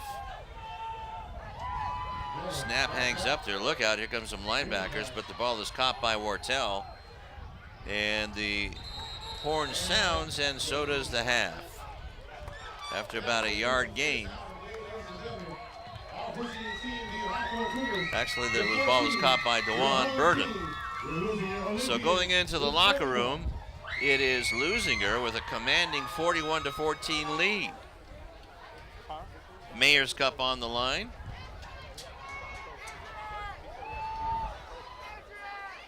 What a second quarter for the Olympians, just piling it on. And on the other hand, a lot of penalties has been the story for the Hawthorne Cougars. Go in the locker room, talk about it, settle down, guys, and try to work through those things and get your head in the ball game here. 14 penalties. Matter of fact. Wow. Start with that one first, though, because that's the old one. Watch out. That's the old one, and this is the new one. Okay, you're hearing the AD, You gotta wait. Marlon Mendez, explaining. And you gotta come closer. there's only a 6-foot mic cable on that camera. And let's go down to Sebastian and with Martin. Hey, thanks Mendez. a lot, guys. I'm here with the athletic director, Marlon Mendez. Hey. So far, Leuzinger's doing well, up 35. We're looking very good tonight. It's a great bounce back week, especially after the last 2 weeks have been really tough. So it's exciting to see us bounce back. Now, the Mayor's Cup is always a tradition here. Let's talk about the trophies and why they're upgrading the trophy and why they're getting a new one. So the original trophy was established in 1997, and that's the one that you can see there. And it's been around for over 20 years, and so we've run out of space for scores. So this one is actually going to be retired, and it's going to remain here at Leuzinger as we have more scores than the Hawthorne Cougars do. So in the past couple weeks, we have upgraded to a new, more modern trophy. All right, you guys get a look at the new trophy there. And just talk about what the Mayor's Cup has meant over the years. You know, this is a crosstown rivalry. You know, everybody sees Lawndale versus Leuzinger as a crosstown rivalry, but it's always been Hawthorne versus Leuzinger. Historically, in the South Bay, this is one of the oldest rivalries that goes way, way back. And that's why it's referred to as the Mayor's Cup. This trophy was established in '97, but Hawthorne and Leuzinger have been going back a long time. Back to days when Curtis Conway was out here for Hawthorne, Anthony Jefferson for Leuzinger, and it's just evolved. But it's been good to see Leuzinger on the winning side many of these years. There you go, guys. We might see Leuzinger on the winning side again tonight. Back to you guys. All right, thank you very much there, Sebastian. And Cheshire Cat smiling Marlon Mendez, and why not? His Leuzinger Olympians have a 41-14 lead. And that's just, again, quite a turnaround from last week. But, you know, we saw the number 3 team in their division last week and 2 Division I players on offense and some guys up front. And Lawndale is just running on all 12 cylinders, or 11 cylinders, that's for sure, on either side of the ball. But these Olympians, it's their night tonight as the flame burns brightly into the night. Yeah, the Lawndale Cardinals, that's a Hemi truck right there. They are running through everybody, but a great job by the Olympians to bounce back from that loss, leading 41-14 at the half over the Hawthorne Cougars. We'll be right back. For the Mayor's Cup, Daddy. Yeah. Stowers, Egidio. We'll be back.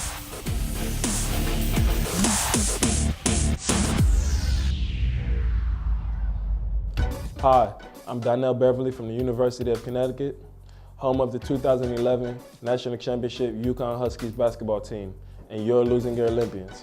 Beverly around the back, follow a jumper. Good, beautiful shot. It wasn't too long ago that I was playing basketball right here. I just want to thank him for having me here. I'm honored to play here. And the Huskies are the top dog in 2011. Winning the NCAA championship has always been a goal of mine, but so is getting a great education that will last me a lifetime. You can achieve your goals too. All you have to do is work hard and dream hard, and you can do anything you put your mind to.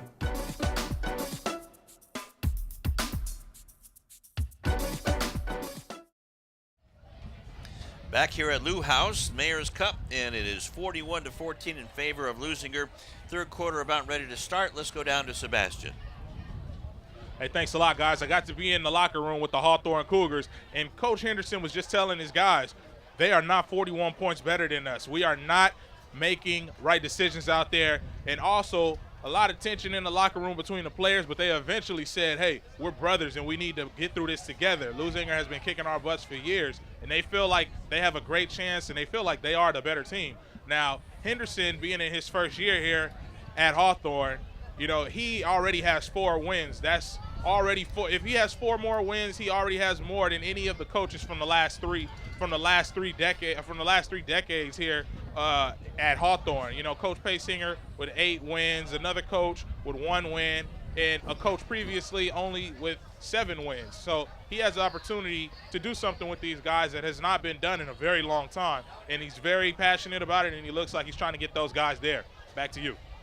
All right, thank you very much, Sebastian. Well, it's worked for at least the first 4 games of this season for Coach Henderson. And not only is he a successful coach, but he is a successful law enforcement officer with the Los Angeles Police Department for at least 30 years. So thank him for his service, that's for sure. Not only, well, heck, what more could you do besides protect and serve on the streets and then show these kids the way to be good adults? Yeah, molding young men on the field and off the field as well, as the Olympians march on the field with a huge lead, 41-14. Well, Coach Henderson told us, Lou, before the game, he said this team, the Cougars, are like the Little Giants, if you've ever seen that football movie. And so far, it's going pretty much like that. They're down. They had tension in the locker room. Now we'll see if the Cougars can have a happy ending like the Little Giants did and win the ball game. And bring in the big orchestra. Yeah. Let's go over some stats. I don't know, did you have a final thought? Okay. Let's go over some stats. Rushing for Hawthorne, Joseph Taylor III, 7 carries for 34 yards. He had 2 for losses. And Robledo with 7 carries for 13 yards. In the passing department, Robledo with 5 out of 14, 184 yards and 2 touchdowns. And the leading receiver is Wartell, Devontae Wartell for the Cougars. 3 catches for 157 yards and 2 touchdowns. And if they could have connected on a couple of more of those, who knows, right? Different story. Absolutely. And for Leuzinger, in the rushing department, it is Elijah Miles, with 13 carries, 150 yards, 3 touchdowns, and a fumble lost. And then Daniels, Samaj Daniels, 6 carries, 54 yards, and a touchdown. And Michael Culpepper in the passing department is 4 out of 5 for 58 yards and a touchdown. And the leading receivers for Leuzinger, Samaj Daniels, 1 catch for 33 yards, and Loveday Shabuisi, 1 catch for 14 yards and a touchdown. So pretty impressive on either side of the ball. It's just been a lot of penalties, and you don't want to call penalties impressive, but there's a 4, 8, 12, 14, and let's see here. See if my abacus like mine can work here. 75 yards in penalties. So I know a lot of the, well, actually the one penalty that was on the Olympians, that was the tackle out of bounds by Sione Tukutau on Robledo. That led to a touchdown. So let's see, Leuzinger is scheduled to get the ball, up 41-14 to start this third quarter. See if the momentum can still stay on the Leuzinger side, or if Hawthorne can clinch it away from them. Leuzinger looking for their second victory of the season. Hawthorne looking to stay perfect at 4-0 and go to 5-0. And in the third quarter at San Pedro, Lawndale is down 20-14. So we'll keep an eye on that one. That's surprising. It sure is. But that's a tough league that San Pedro's in too. Oh yeah, that's a good team up there as well. But I thought that would be a little bit closer this far in the ball game.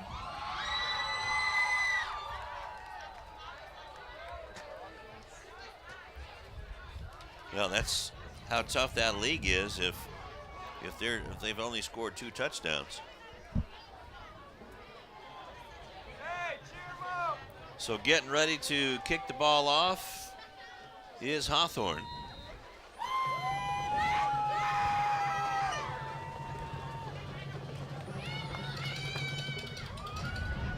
And Hernandez puts a boot into it, a short boot, and is picked up by Dejon Clemens. Clemens gets towards midfield and is brought back, but they're going to give him forward progress to the 49-yard line. So a good return by Clemens on the short kick, and Leuzinger is in business to start off the third quarter.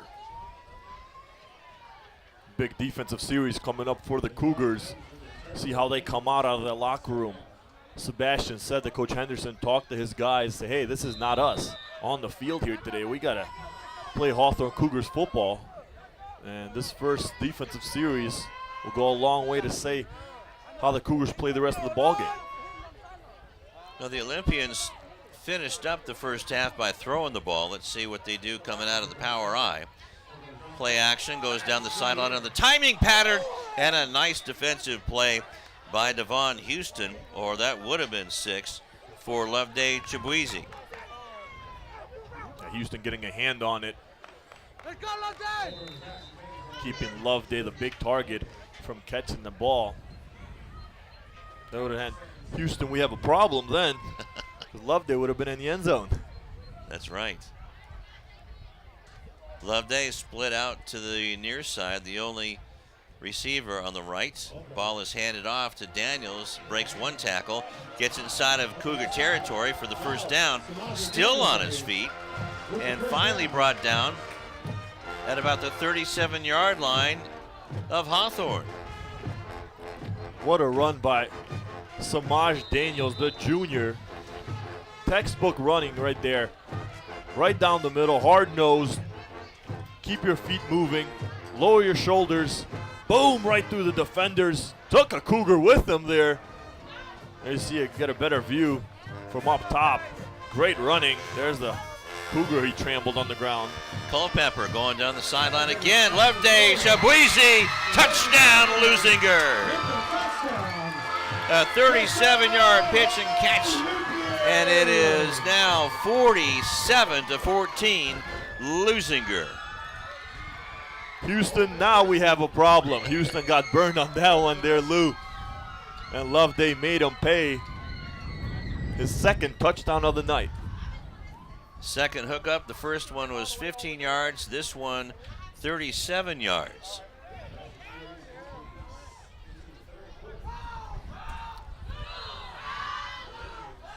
So Guzman coming on to kick the extra point. Culpepper had to go to his right again to pick it up, but Guzman waited for the plant and kicked it through, so it's 48-14. And here is the pass. There you see it once again. Houston got beat by Loveday a few yards away from him. And Culpepper airing it out, feeling more comfortable now through the air. And he's connecting with his receivers. Hard to believe that Loveday has only been playing football for a year. Well, it ain't brain surgery. For some guys it is. Yeah, that's true. So 37 yards.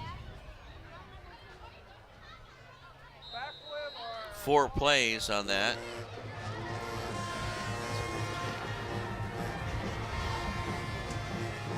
As Guzman gets ready to kick the ball off to the Cougars. And that sticks like a dart in the 5-yard line. So it's picked up by Taylor, and Taylor is getting ping-ponged around just past the 20-yard line. So it's going to be 1st and 10 for Hawthorne, right at about the 21. That was definitely not the way Hawthorne wanted to start the third quarter, giving up that touchdown. We'll see if Joseph Taylor III can kind of mount his offense and his team back into this one. Well, we'll see. Also, we'll try to see if we can get Sebastian to find out who number 6 is for Leuzinger. He's playing a defensive end. Let's go, Lou House, baby! We're in the house, boy! We're in the house, boy! Woo! Let's go! We're here, baby! We're here! Lou House, baby! Look at them! Let's go, Lou House! So some of the players acting up for the camera downstairs. Don't know how the coaches are going to like that. Taylor steps back from a tackle, but now gets thrown back for a loss. They're going to call it a no gain. Sika Valet saying, "You ain't going nowhere tonight." There's the big guy, grabbed him by the jersey, just manhandled him. Got some help from his teammates as well there. So it'll be 2nd down and 10. A little more than 10. 10 minutes left in the third quarter. Robledo in the gun. Ran in motion. Snaps up. Robledo. Robledo's going to keep it and gets caught and brought down by Musica Vaelia. That's a better pronunciation than what I did. I don't know. If his mom comes running up after us, we're going to get out of here. Oh, yeah. 2 big plays by him, though. Nonetheless, Robledo wasn't going anywhere.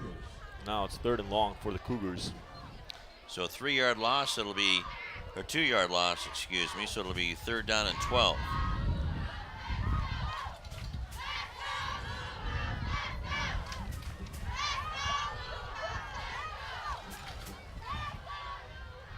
Robledo has 1 man behind him and too much time. Dead ball, delay game on offense, 5-yard penalty, repeat 3rd down. That's the 3rd delayed game penalty on the Cougars tonight, and I wonder if it's Robledo, not keeping an eye on the play clock, or if some of his guys aren't set up in time or what, but something's going on down there that's causing these delayed game penalties. Well, we've mentioned it before that getting the plays in has been taking a little bit of time. 3 receivers to the right of Robledo, throws down the middle, has a man wide open at the 34-yard line, and now it's a track beat across the 50-yard line and into Leuzinger territory is DeJuan Burden with a nice run, pitch and catch. DeJuan Burden makes the Olympians defense pay there. There's the play action. Robledo finds Burden, and he was wide open, no one covering him. And then got some yak on the play yards after the catch for a big 1st down. So 40 yards on the play, and somebody made the wrong pattern, or maybe it was just over the head of the intended receiver.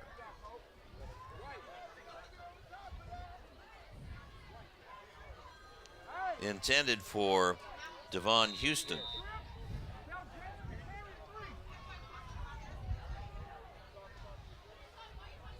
Yeah, I just put it in. I put it in. So it'll be 2nd down and 10 inside of Leuzinger territory.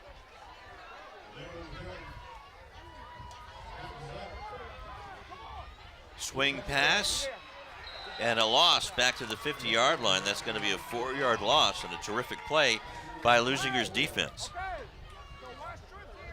Reading the screen pass there.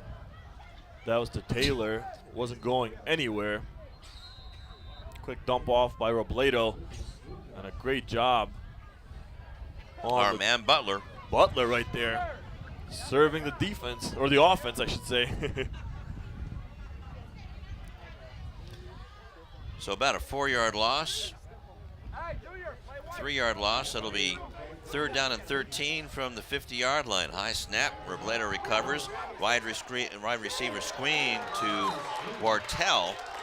And that's another loss. Another big defensive play. And I believe that was on Musica Vaela. 4th down situation once again for the Cougars. This Olympians defense stepping up big. Robledo's pass completed but nailed by the big guy, Vailea. Came in with a clothesline, it looked like, WWE style. So 2-yard loss.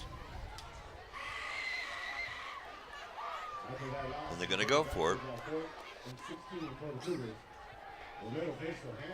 And that one's intercepted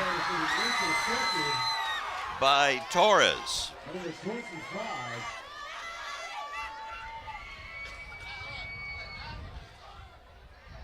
So the ball was going to be turned over anyway, so actually the Cougars made out on that one. It would have been 1st and 10 from inside Hawthorne territory, but now it's 1st and 10 at the 39-yard line.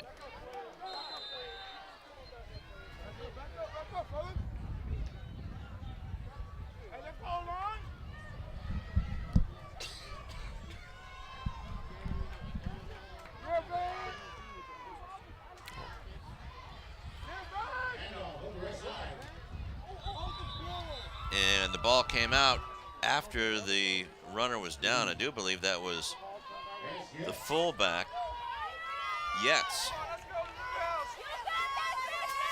So Yetz gets 6 yards. A nice run there by Yetz, and Lou, who finally, thanks to Sebastian Spencer, got a name on number 9 for the Leuzinger Olympians. That's going to be Povalu Luwaki. Okay, but we wanted number 6. I'm sorry, number 6. Okay. That was my bad. Good ball, false start on the offense. 5-yard penalty, main second down. Okay, so some yardage taken off of that one.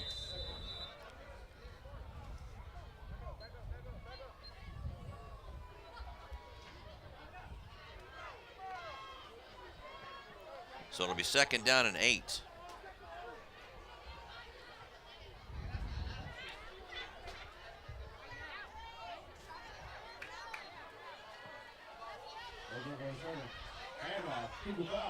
Handoff up the middle to the 45-yard line. Yeah, it's gaining a few yards on that one. Power running right there at its finest. See the band cheering on the Olympians. 48-14, Lou. That fits the dark side, that's for sure. Backs out of the eye. Ball is now given to the tailback. And that's Miles, Samaj Miles, way inside of Hawthorne territory down to the 25-yard line. Another big run by Samaj Daniels. And he's having a great night on the ground as well.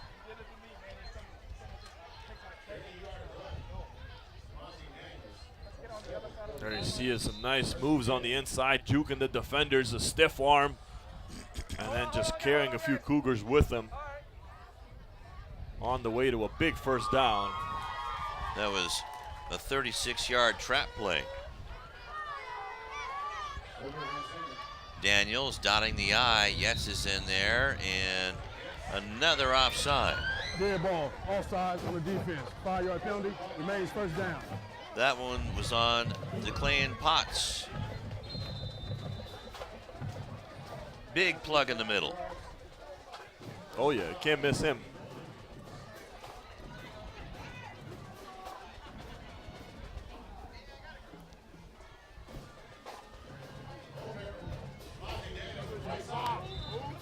So Samaj Daniels gets the handoff again, gets inside the 15-yard line. Moving the chains, moving the clock. The Olympians doing a great job on the ground tonight. So another long run, 12 yards for Daniels. Actually, it's 7 yards because of the penalty. And Yetz gets the ball. Yetz pounding his way inside the 5-yard line. Finally brought down by Francisco Chavarin. But Yetz is getting the bulk of the carries now. And that's a first down run. The big guy rumbling and tumbling, just knocking guys out of his way, following his big offensive line. And let's see if they'll reward him. Yeah, they did give him the ball, but now the ball is blown dead. A timeout call by Hawthorne.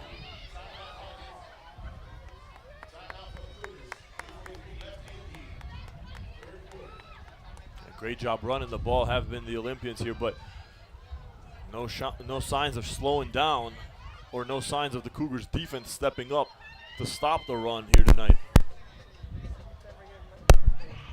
Okay, snap, crackle, pop. That usually tells us that somebody's getting ready for a report. And maybe not. But the no, it's either Sebastian or nobody. Or it's either Sebastian or you, Tom.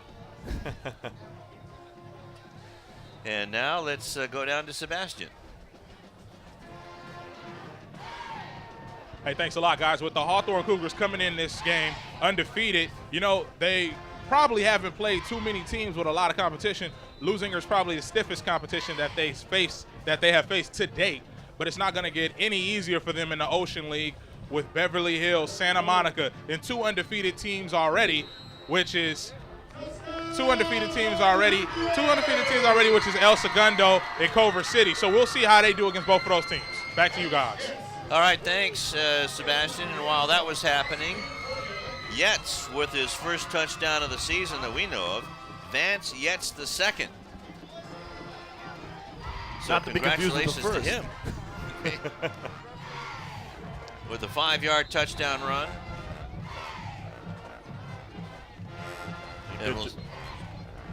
Good job rewarding him. I was going to say Lou carried the ball there on that drive as the PAT is good as well.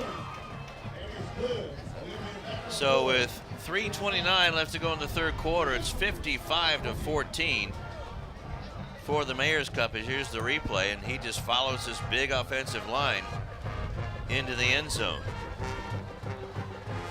Some great blocking there by number 57, Dorian Raymore, who also plays on the JV team. So good on you, buddy. And the Olympians have opened up this lead now, 55-14 here in the third quarter. Things are just going from bad to worse for the Cougars. Guzman getting ready to kick this off. Keeps it low and skitters into the end zone, so it'll be a touchback. 1st and 10 for the Cougars from their own 20-yard line.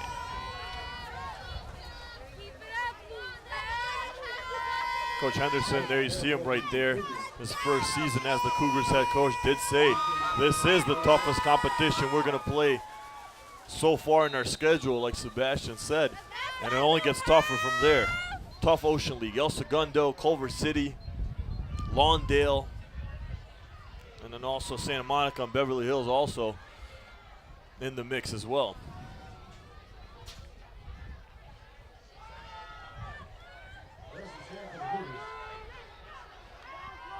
Robledo out of the shotgun with Taylor behind him. Keeps the ball on the quarterback keeper and gets caught from the side by Isaiah Williams. So a lot of young guys going in there now for Coach Barnes, trying to see who's hungry for a spot on the team. Yeah, here you see Robledo rolling to the left, keeping it himself. And Williams, nice tackle, bringing him down. Had some help also from his defenders, his teammates there. Yeah, it kind of looked like an option, but his only option was Joseph Taylor, and he faked to the left, or faked to the right. So there's a straight handoff to Taylor, trying to get through the defense, but that hole sure did get plugged in a hurry. That's still good enough for a first down. Tukatau plugged it right away. What a game he's having. There you see the handoff to Taylor and Tukatau. Huge wrap-up tackle bringing down Taylor.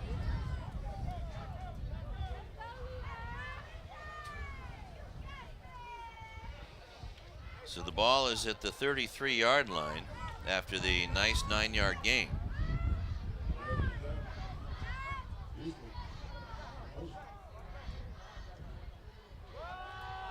Here comes Taylor again, trying to hit the corner. Oh boy, is he hit coming around the corner. And that is by, I believe that's Clyde Butler. Yeah, that's our guy Butler there. Let's take another look at it. That's two the hard way. Boom. Ooh, that lifted up Taylor's hat a little bit. I was gonna say. Yikes. Moved his helmet there.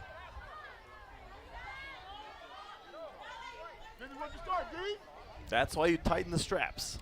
Oh, they probably were. Until old Clyde got him. Yeah, loosened up after that hit. There might be some room up there for a couple of Tylenol.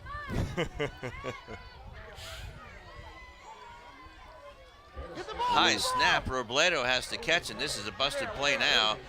And spinning him around but not finishing it off was Clemens. So now Robledo has a chance to get back to the line of scrimmage, but doesn't. The original line of scrimmage almost does. And now we're going to have a late hit out of bounds from the back judge, even though he was the furthest guy away. Robledo, what a run there. I was going to say that young quarterback should know when to go down, but prove me wrong. They almost got back to the line of scrimmage. Great second effort by Robledo. As the refs discuss it here.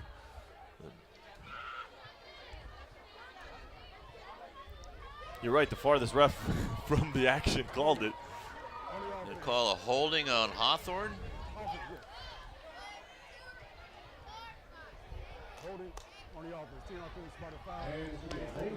Wow. Okay. So that's rubbing salt in the wound.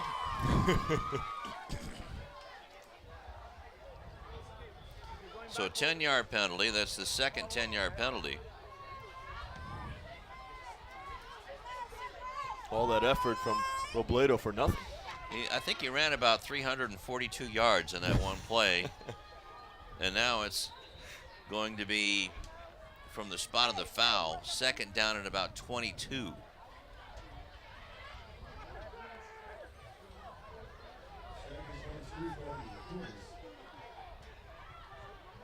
Under a minute here in the third quarter. Robledo hands the ball off to Taylor, trying to get up, and does get some good yardage back, about 10 yards, but still it's going to be way short, where it'll be third down at about 12. Yeah, good solid run by Taylor.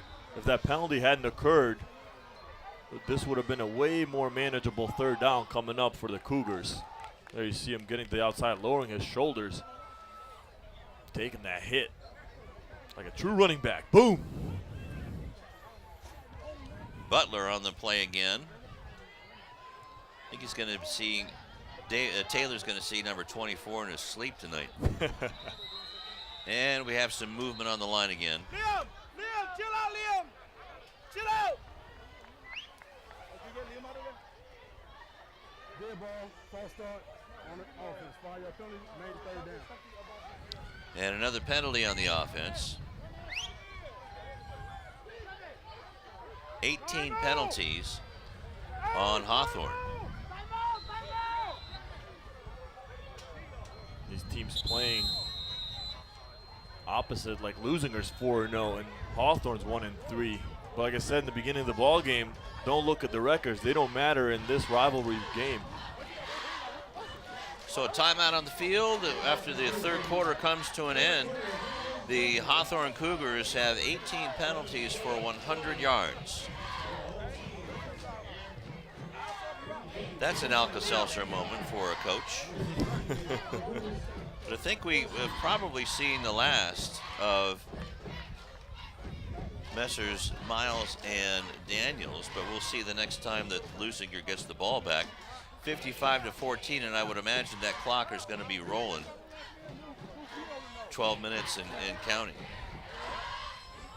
Yeah, big lead here by the Olympians. I would assume that they're going to sit down or slow down some of the starters in this ball game the rest of the way.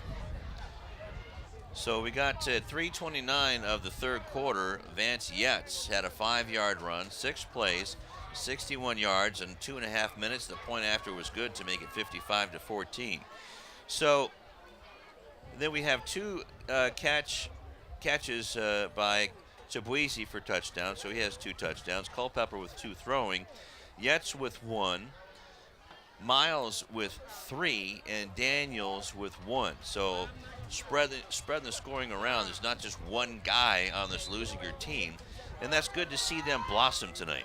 Yeah, it's been a total team effort. Offense, defense, special teams, everyone will be a part of this win if the score stays the same, which most likely it will. Everyone will be involved in this win here tonight from the Leuzinger Olympians. Defense is spread out and slung towards the far sideline, and a good defensive play. This might be so good it was called pass interference.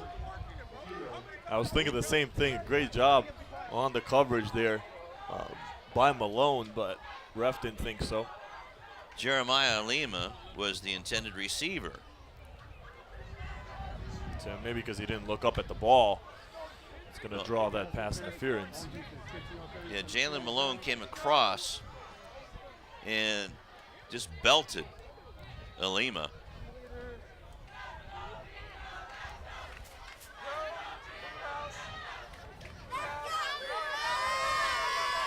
So 10-yard. So that was a still not a first down. It's fourth down though. That helps. Fourth down and 2 to the 46-yard line. Way more manageable now. Well, now they're saying third. Well, that's right. Well, down over. Okay.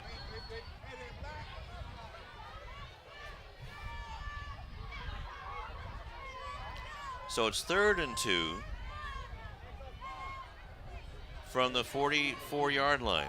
Robledo keeps the ball on the quarterback keeper, gets the first down and then some. And he is down inside the 45-yard line, down to the 44.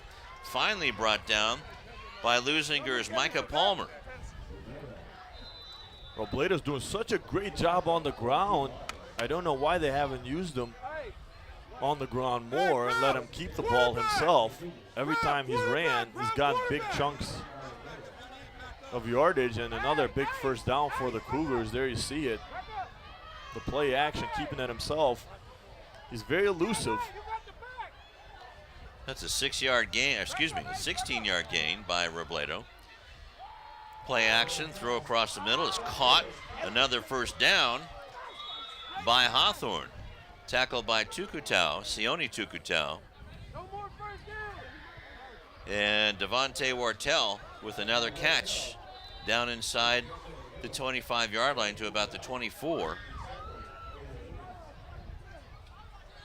The junior having a big night on the receiving end. Has been a big help to Robledo here tonight.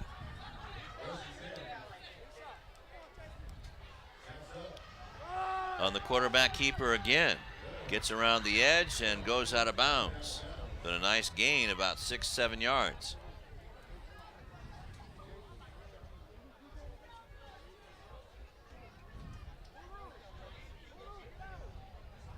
Cougars offense looking good, clicking here on this drive. I'm sure the coaching staff of Hawthorne would like to see this a little bit earlier in the ball game. Well, again, going against some other Leuzinger players, the starters getting a little rest. Robledo again on the quarterback keeper. Actually, no, it was handed off. It's DeJuan Burden, or is Burden out? No. Robledo's still out there, quarterback. They only gave Robledo 3 yards on that other carry. Thought he had more than that. Malone there coming in on the tackle.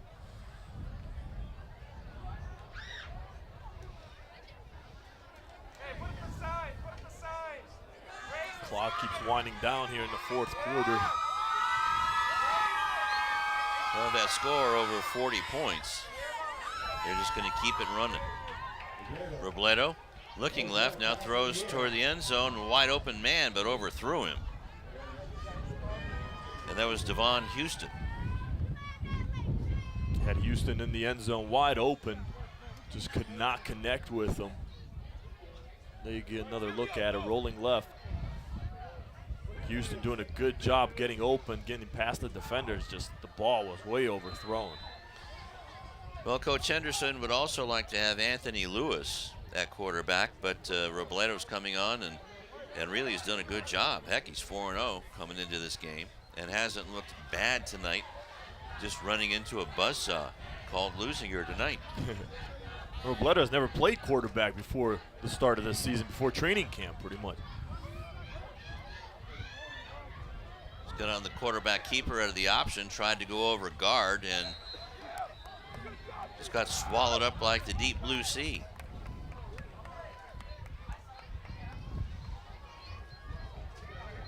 Coming up off of there is Ali Jamal.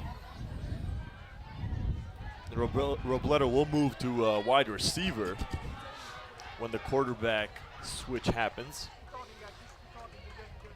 Well, that was a 4th down play, so they turn it over on downs.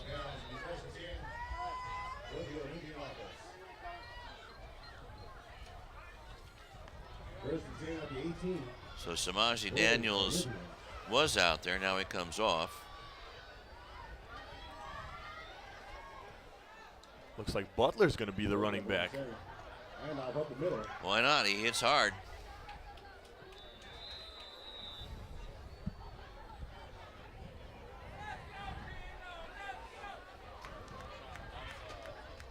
And here comes Ronnie Guerra-Montoya. As coming off the field is Sean Cummings. Did a great job tonight. So Big Sean getting a rest the rest of the evening. Well-deserved rest. Culpepper still a quarterback. Splitting to the near side is number 4, and that's Jason Hemphill. Ball is handed off, though.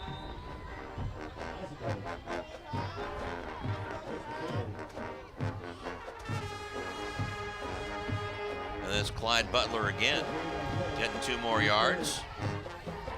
So it'll be 3rd down and 6. Simple run right up the middle from Butler, trying to add to his offensive stat sheet. On the bottom of the pile was Nick Robledo, and that's good to see him back in the ball game after getting injured in the first half. Out of the eye, USC power eye. Here comes Samaj Daniels.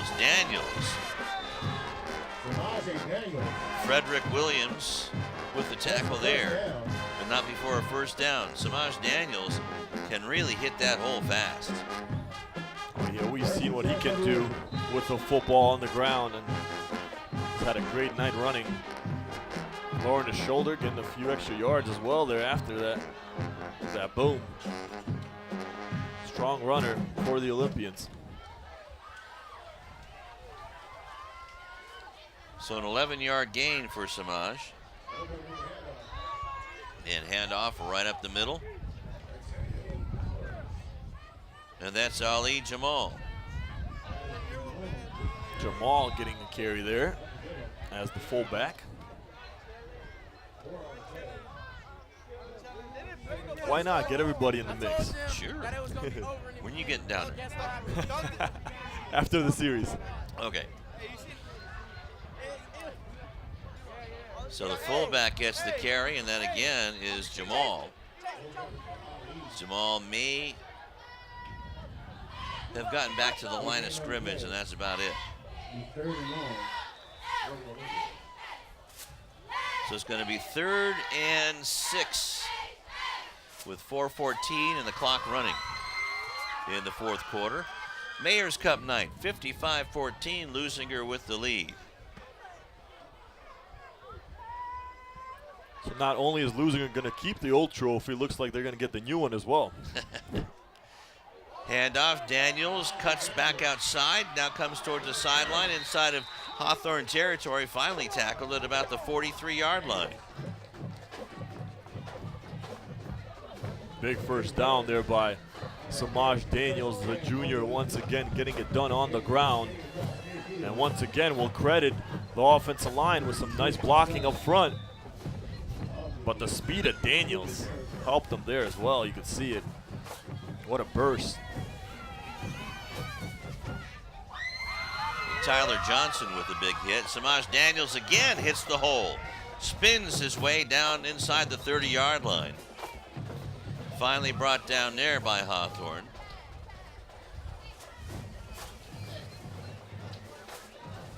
Nick Robledo and Potts on the tackle.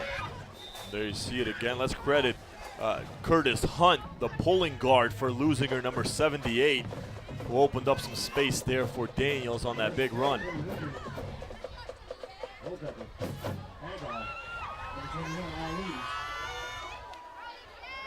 And Ali with a big run.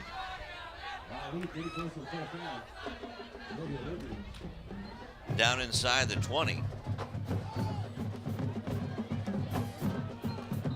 call it 9 yards to the 18. A good effort by Ali. Jamal Ali, the senior, or Ali Jamal, excuse me. Oops, there Fumble. goes the ball, and Hawthorne gets it. Ball is dropped down and is picked up by number 8, Maynard Alvarez. And it'll be 1st and 10 for the Cougars. There it's just a bad handoff between Culpepper and Daniels, causing the fumble there. Cougars football.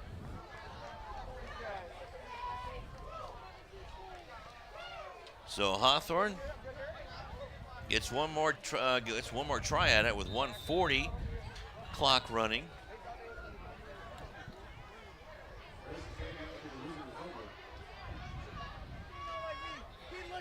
This is good practice for everybody now at this point of the ball game, and just to add on to the stat sheets. Now it's like a 2-minute drill for Hawthorne. And Robledo keeps the ball on the quarterback keeper. And the bootleg gets some good yardage again.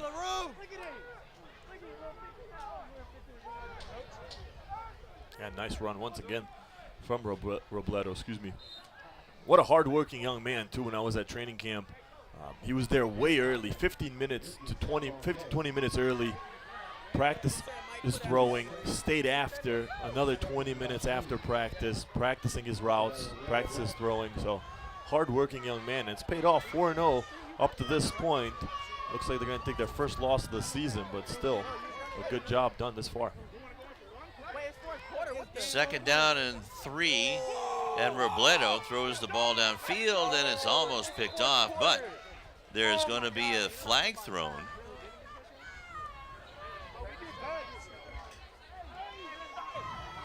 Back Pass defending. interference on the defense. 15-yard penalty. Wow. Get a first down. Okay. Isaiah Williams was the defender, so they call pass interference, but 10 seconds left on the clock. Don't know if they're going to be able to get a play off.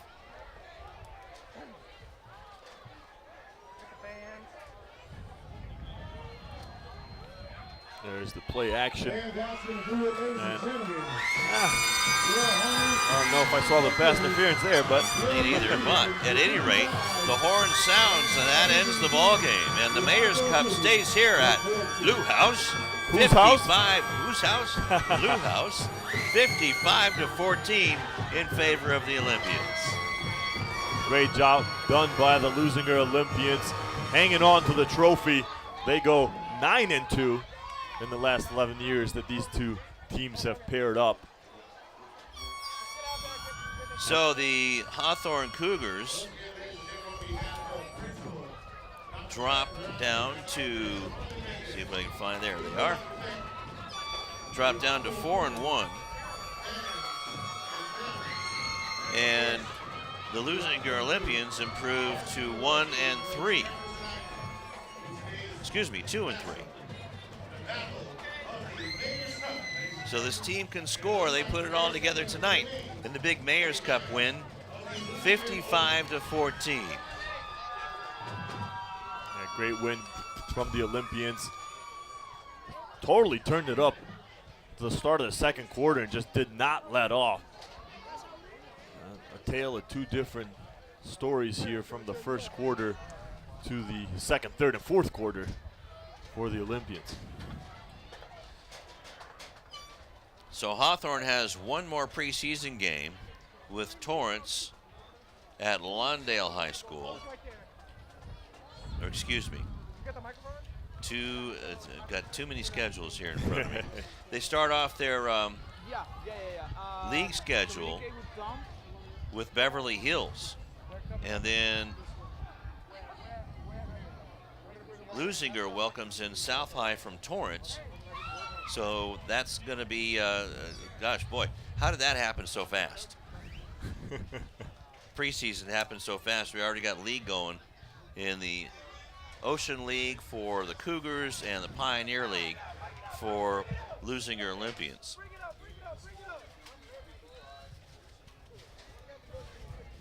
Yep. So also just going over some of the stats, it was the penalties is what really hurt the Hawthorne Cougars as, again, they had 18 penalties for 100 yards. Actually, more than that. No, that's right. That's 100 yards. We told them from the beginning that it was over for him. We told them from the beginning that it was over, bro. Confident, happy bunch. Rightfully so.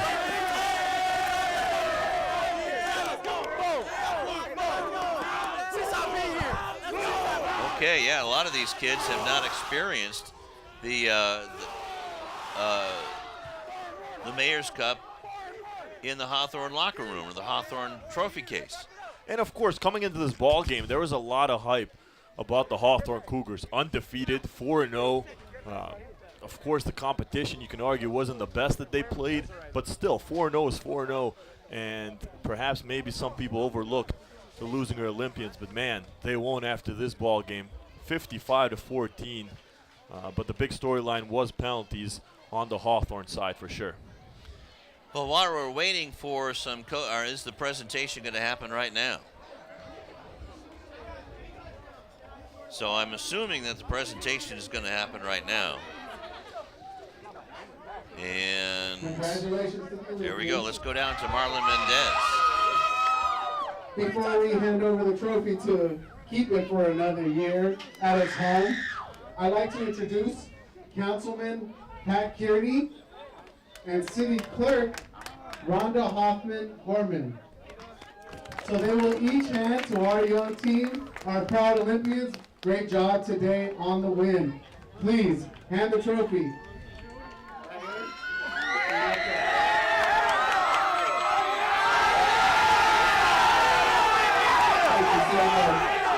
I got a question for y'all. Who's us? Who's us? Who's us? Who's us? Let's do that again. Who's us? Who's us? Who's us? Good job, boys. Keep it up.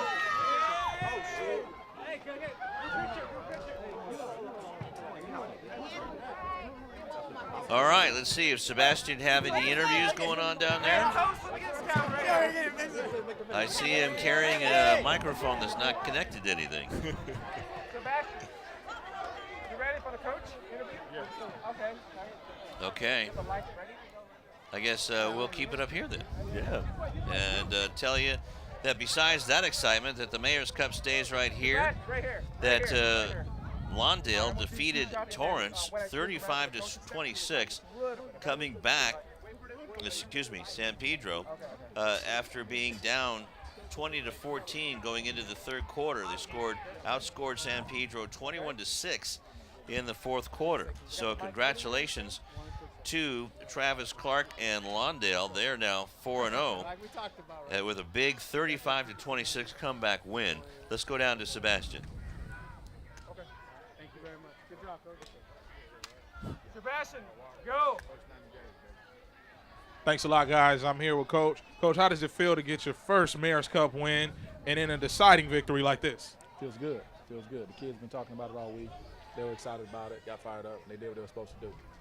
It's your first little dose of this crosstown rivalry here that's been going on for so long. Talk about how the players felt this week and what was the energy going into this game, because they know how much this game means. They were super excited because of all the chatter that was going on Twitter and Instagram and all this other stuff. They came over and they put a picture up of the Olympian with a Hawthorne jersey on. They did all kind of stuff on Twitter. They come out here on the 50-yard line, cross the 50-yard line into our territory. So that's why we had to make sure that they got a 55 so they could know next time don't do that. And you guys move on next week to another matchup. What do you talk to the guys about after this game there? Get their second win of the season, and you talked about it last game that we saw you against Lawndale. This is a team that you expect good things from, and they can be good when they really want to.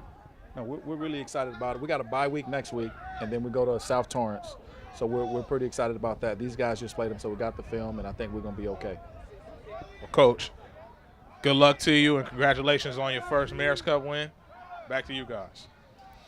All right, thank you very much, Sebastian. And let's see, we did have a councilman and the city clerk, but it looks like they took off. Boy, they're faster than Daniels and Elijah Miles. Miles out there. Oh, well, okay. Well, let's see if he's got a player. It looks like all the players have outrun Sebastian. Now with those dress shoes, he's not going to catch him. Hey, there was a girl here, Jill Montgomery, who had 6-inch heels, and she outran everybody on that field. Oh, man. So let's see if we're going to try to get Hawthorne coach Derwin Henderson.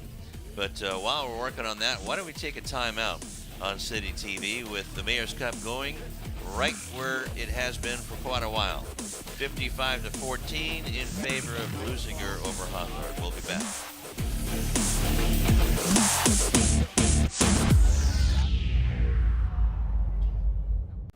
Hi, I'm Donnell Beverly from the University of Connecticut, home of the 2011 National Championship UConn Huskies basketball team, and your Leuzinger Olympians.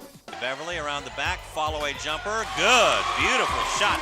It wasn't too long ago that I was playing basketball right here. I just want to thank him for having me here. I'm honored to play here. And the Huskies are the top dog in 2011. Winning the NCAA championship has always been a goal of mine, but so is getting a great education that will last me a lifetime. You can achieve your goals too. All you have to do is work hard and dream hard, and you can do anything you put your mind to.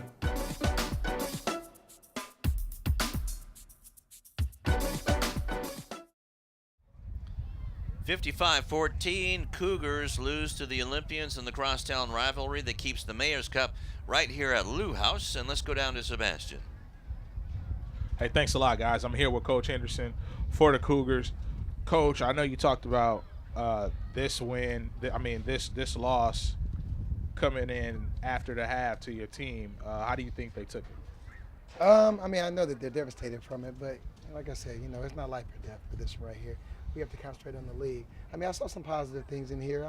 But it's just not the kid. As an entire coaching staff, we got to put it on ourselves. So, I'm the head coach, so I put it on me. We just have to not only play better, but be more disciplined, offensively and defensively. So, we chalk this one up. We can move on. And I was just talking to Coach Barnes as well. You and him first year at Leuzinger and you at Hawthorne, and you guys both getting a dose of what this Mayor's Cup is like. How do you think it was? How were the kids up until this week? I know he said there was a lot of trash talking back and forth between the guys, a lot of friendly stuff going on over the week. But, these kids know each other and everything, and they go to middle schools together. So just talk about their energy through the week going up to this game. Well, I coached here back in 2008, so I was very familiar with it. And I'm from Hawthorne, so I'm very familiar with the Cup. But it was, you know what, it's a great rivalry. Like I said, the kids know each other. They take it personal. They worked really hard at it. Like I said, I know they're disappointed.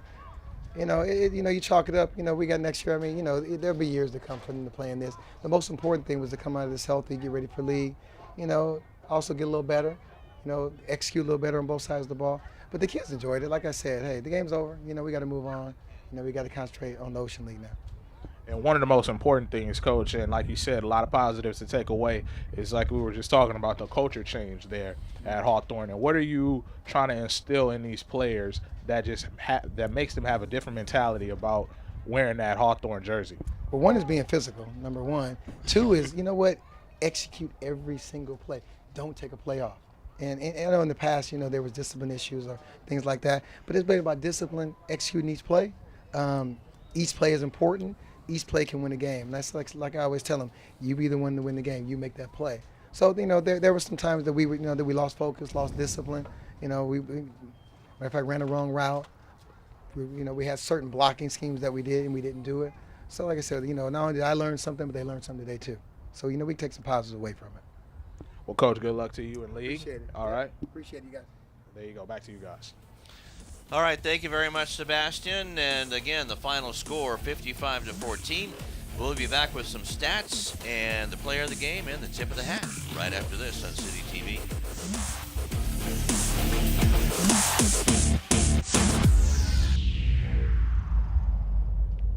Hi, I'm Donnell Beverly from the University of Connecticut, home of the 2011 National Championship Yukon Huskies basketball team, and your Leuzinger Olympians. Beverly around the back, follow-away jumper. Good, beautiful shot. It wasn't too long ago that I was playing basketball right here. I just want to thank him for having me here. I'm honored to play here. And the Huskies are the top dog in 2011. Winning the NCAA championship has always been a goal of mine, but so is getting a great education that will last me a lifetime. You can achieve your goals too. All you have to do is work hard and dream hard, and you can do anything you put your mind to.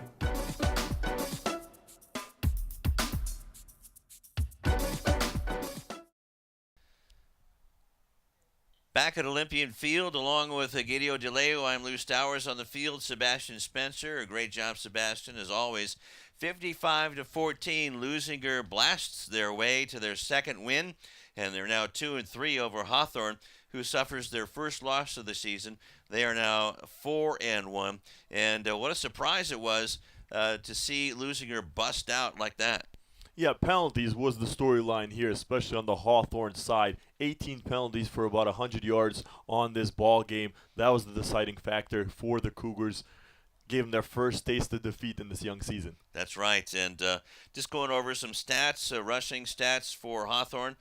Taylor had 7 carries for 34 yards, and Robledo had nine passes completed out of 20 for 232 yards, 2 touchdowns, and an interception. Wartell had 3 of those receptions for 157 yards and 2 touchdowns. Leading rusher in the game was actually Samaj Daniels with 12 carries and 160 yards, as Elijah Miles only worked the first half and had 13 carries, 150 yards, and 3 touchdowns and 1 fumble lost. So that tells me that they wanted to keep Elijah fresh for the beginning of league in a couple of weeks. Of course, tough league, the Pioneer League, and when you have a stud running back like Miles, you definitely want to rest him up, especially in a game like this that had gone out of hand. You knew Leuzinger was going to go on and win and get their second victory of the year. So Leuzinger and Coach Barnes wanted to just ram it down Hawthorne's throat with a running game, and boy, they sure did, didn't they? They did, yeah. Daniels, a few other guys as well, got a little bit of the action there towards the end. Ali as well. A well-rounded victory for the Olympians, like I mentioned earlier. Offense, defense, special teams, all a part of this victory. And congratulations to the Olympians. Everyone did their part to earn another Mayor's Cup trophy. That's right. And Michael Culpepper III, the quarterback for Leuzinger, was 5 out of 7 for 95 yards and 2 touchdowns. Limited throwing, but I just think that Coach Barnes really wanted to get that running game going tonight. Yeah, he got the running game, and then the throws opened up there. They were there for Culpepper. Didn't have a lot of completions. His third completion came for a touchdown, but was towards the end of the second quarter. But, man, he completed on some big throws, those throws that were completed for him and came at crucial times. So the running game was number one in the game plan for the Olympians. The passing game worked along and came along as the game progressed. But Culpepper, a junior, only his 4th start of the year, so he's definitely going to get better, and he improved here tonight. Oh, absolutely. Now it's time for our player of the game, and we both agreed that it was Elijah Miles of Leuzinger with 13 carries, 150 yards, and 3 touchdowns and a fumble lost. So congratulations to Elijah, who really opened things up for Leuzinger in that first half as they just kind of busted it open, like we said, and really knocked Hawthorne back on their heels with 150 yards in the first half and 3 touchdowns. Yeah, 3 big touchdowns in that first half, and then didn't need to work in the second half. Did such a great job, took the rest of the game off. But congratulations to Elijah Miles, and when he goes to school on Monday, high five all those offensive linemen because they did a great job blocking for him up front as well.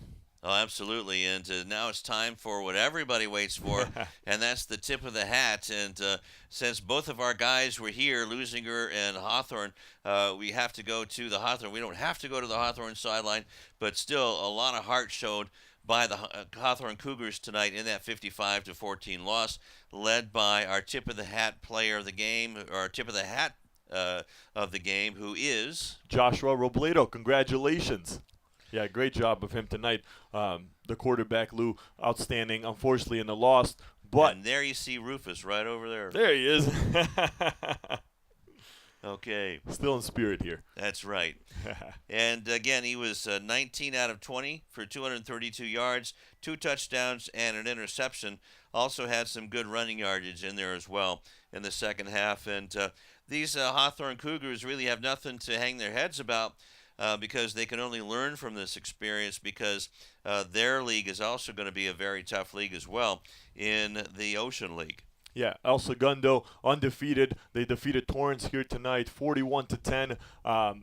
Culver City's undefeated. They're playing. I'm not sure their score. That's a tough team. Lawndale, of course, you mentioned, they're still undefeated. And then Santa Monica and Beverly Hills always shows up to play, as well as Hawthorne now. They're the dark horse in this Ocean League this season. You never know. It's up for grabs. Always exciting action in the Ocean League for sure. That's right. It's going to be a fun one, and we'll hope that you join us all the way in this football season and on City TV Sports. Lawndale, by the way, is now 4-0 after coming back 35-26 over San Pedro, a very tough San Pedro team in a very tough league.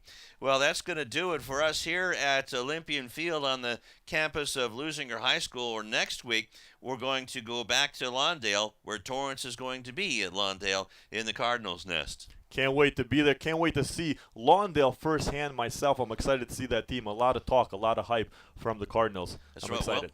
Well, Josh Wilmore has been getting a lot of hype, not only in the Daily Breeze, but also a nice story by Eric Sonheimer in the LA Times this morning as well. So he is. We're really looking forward to seeing him next Friday nights, along with the rest of the Cardinals and you as well. Well, the final score again from Leuzinger High School on Olympian Field, where the Mayor's Cup stays right here at Lou House. And for Sebastian Spencer and Egidio Deliu, I'm Lou Stowers telling you until next week in Lawndale, so long.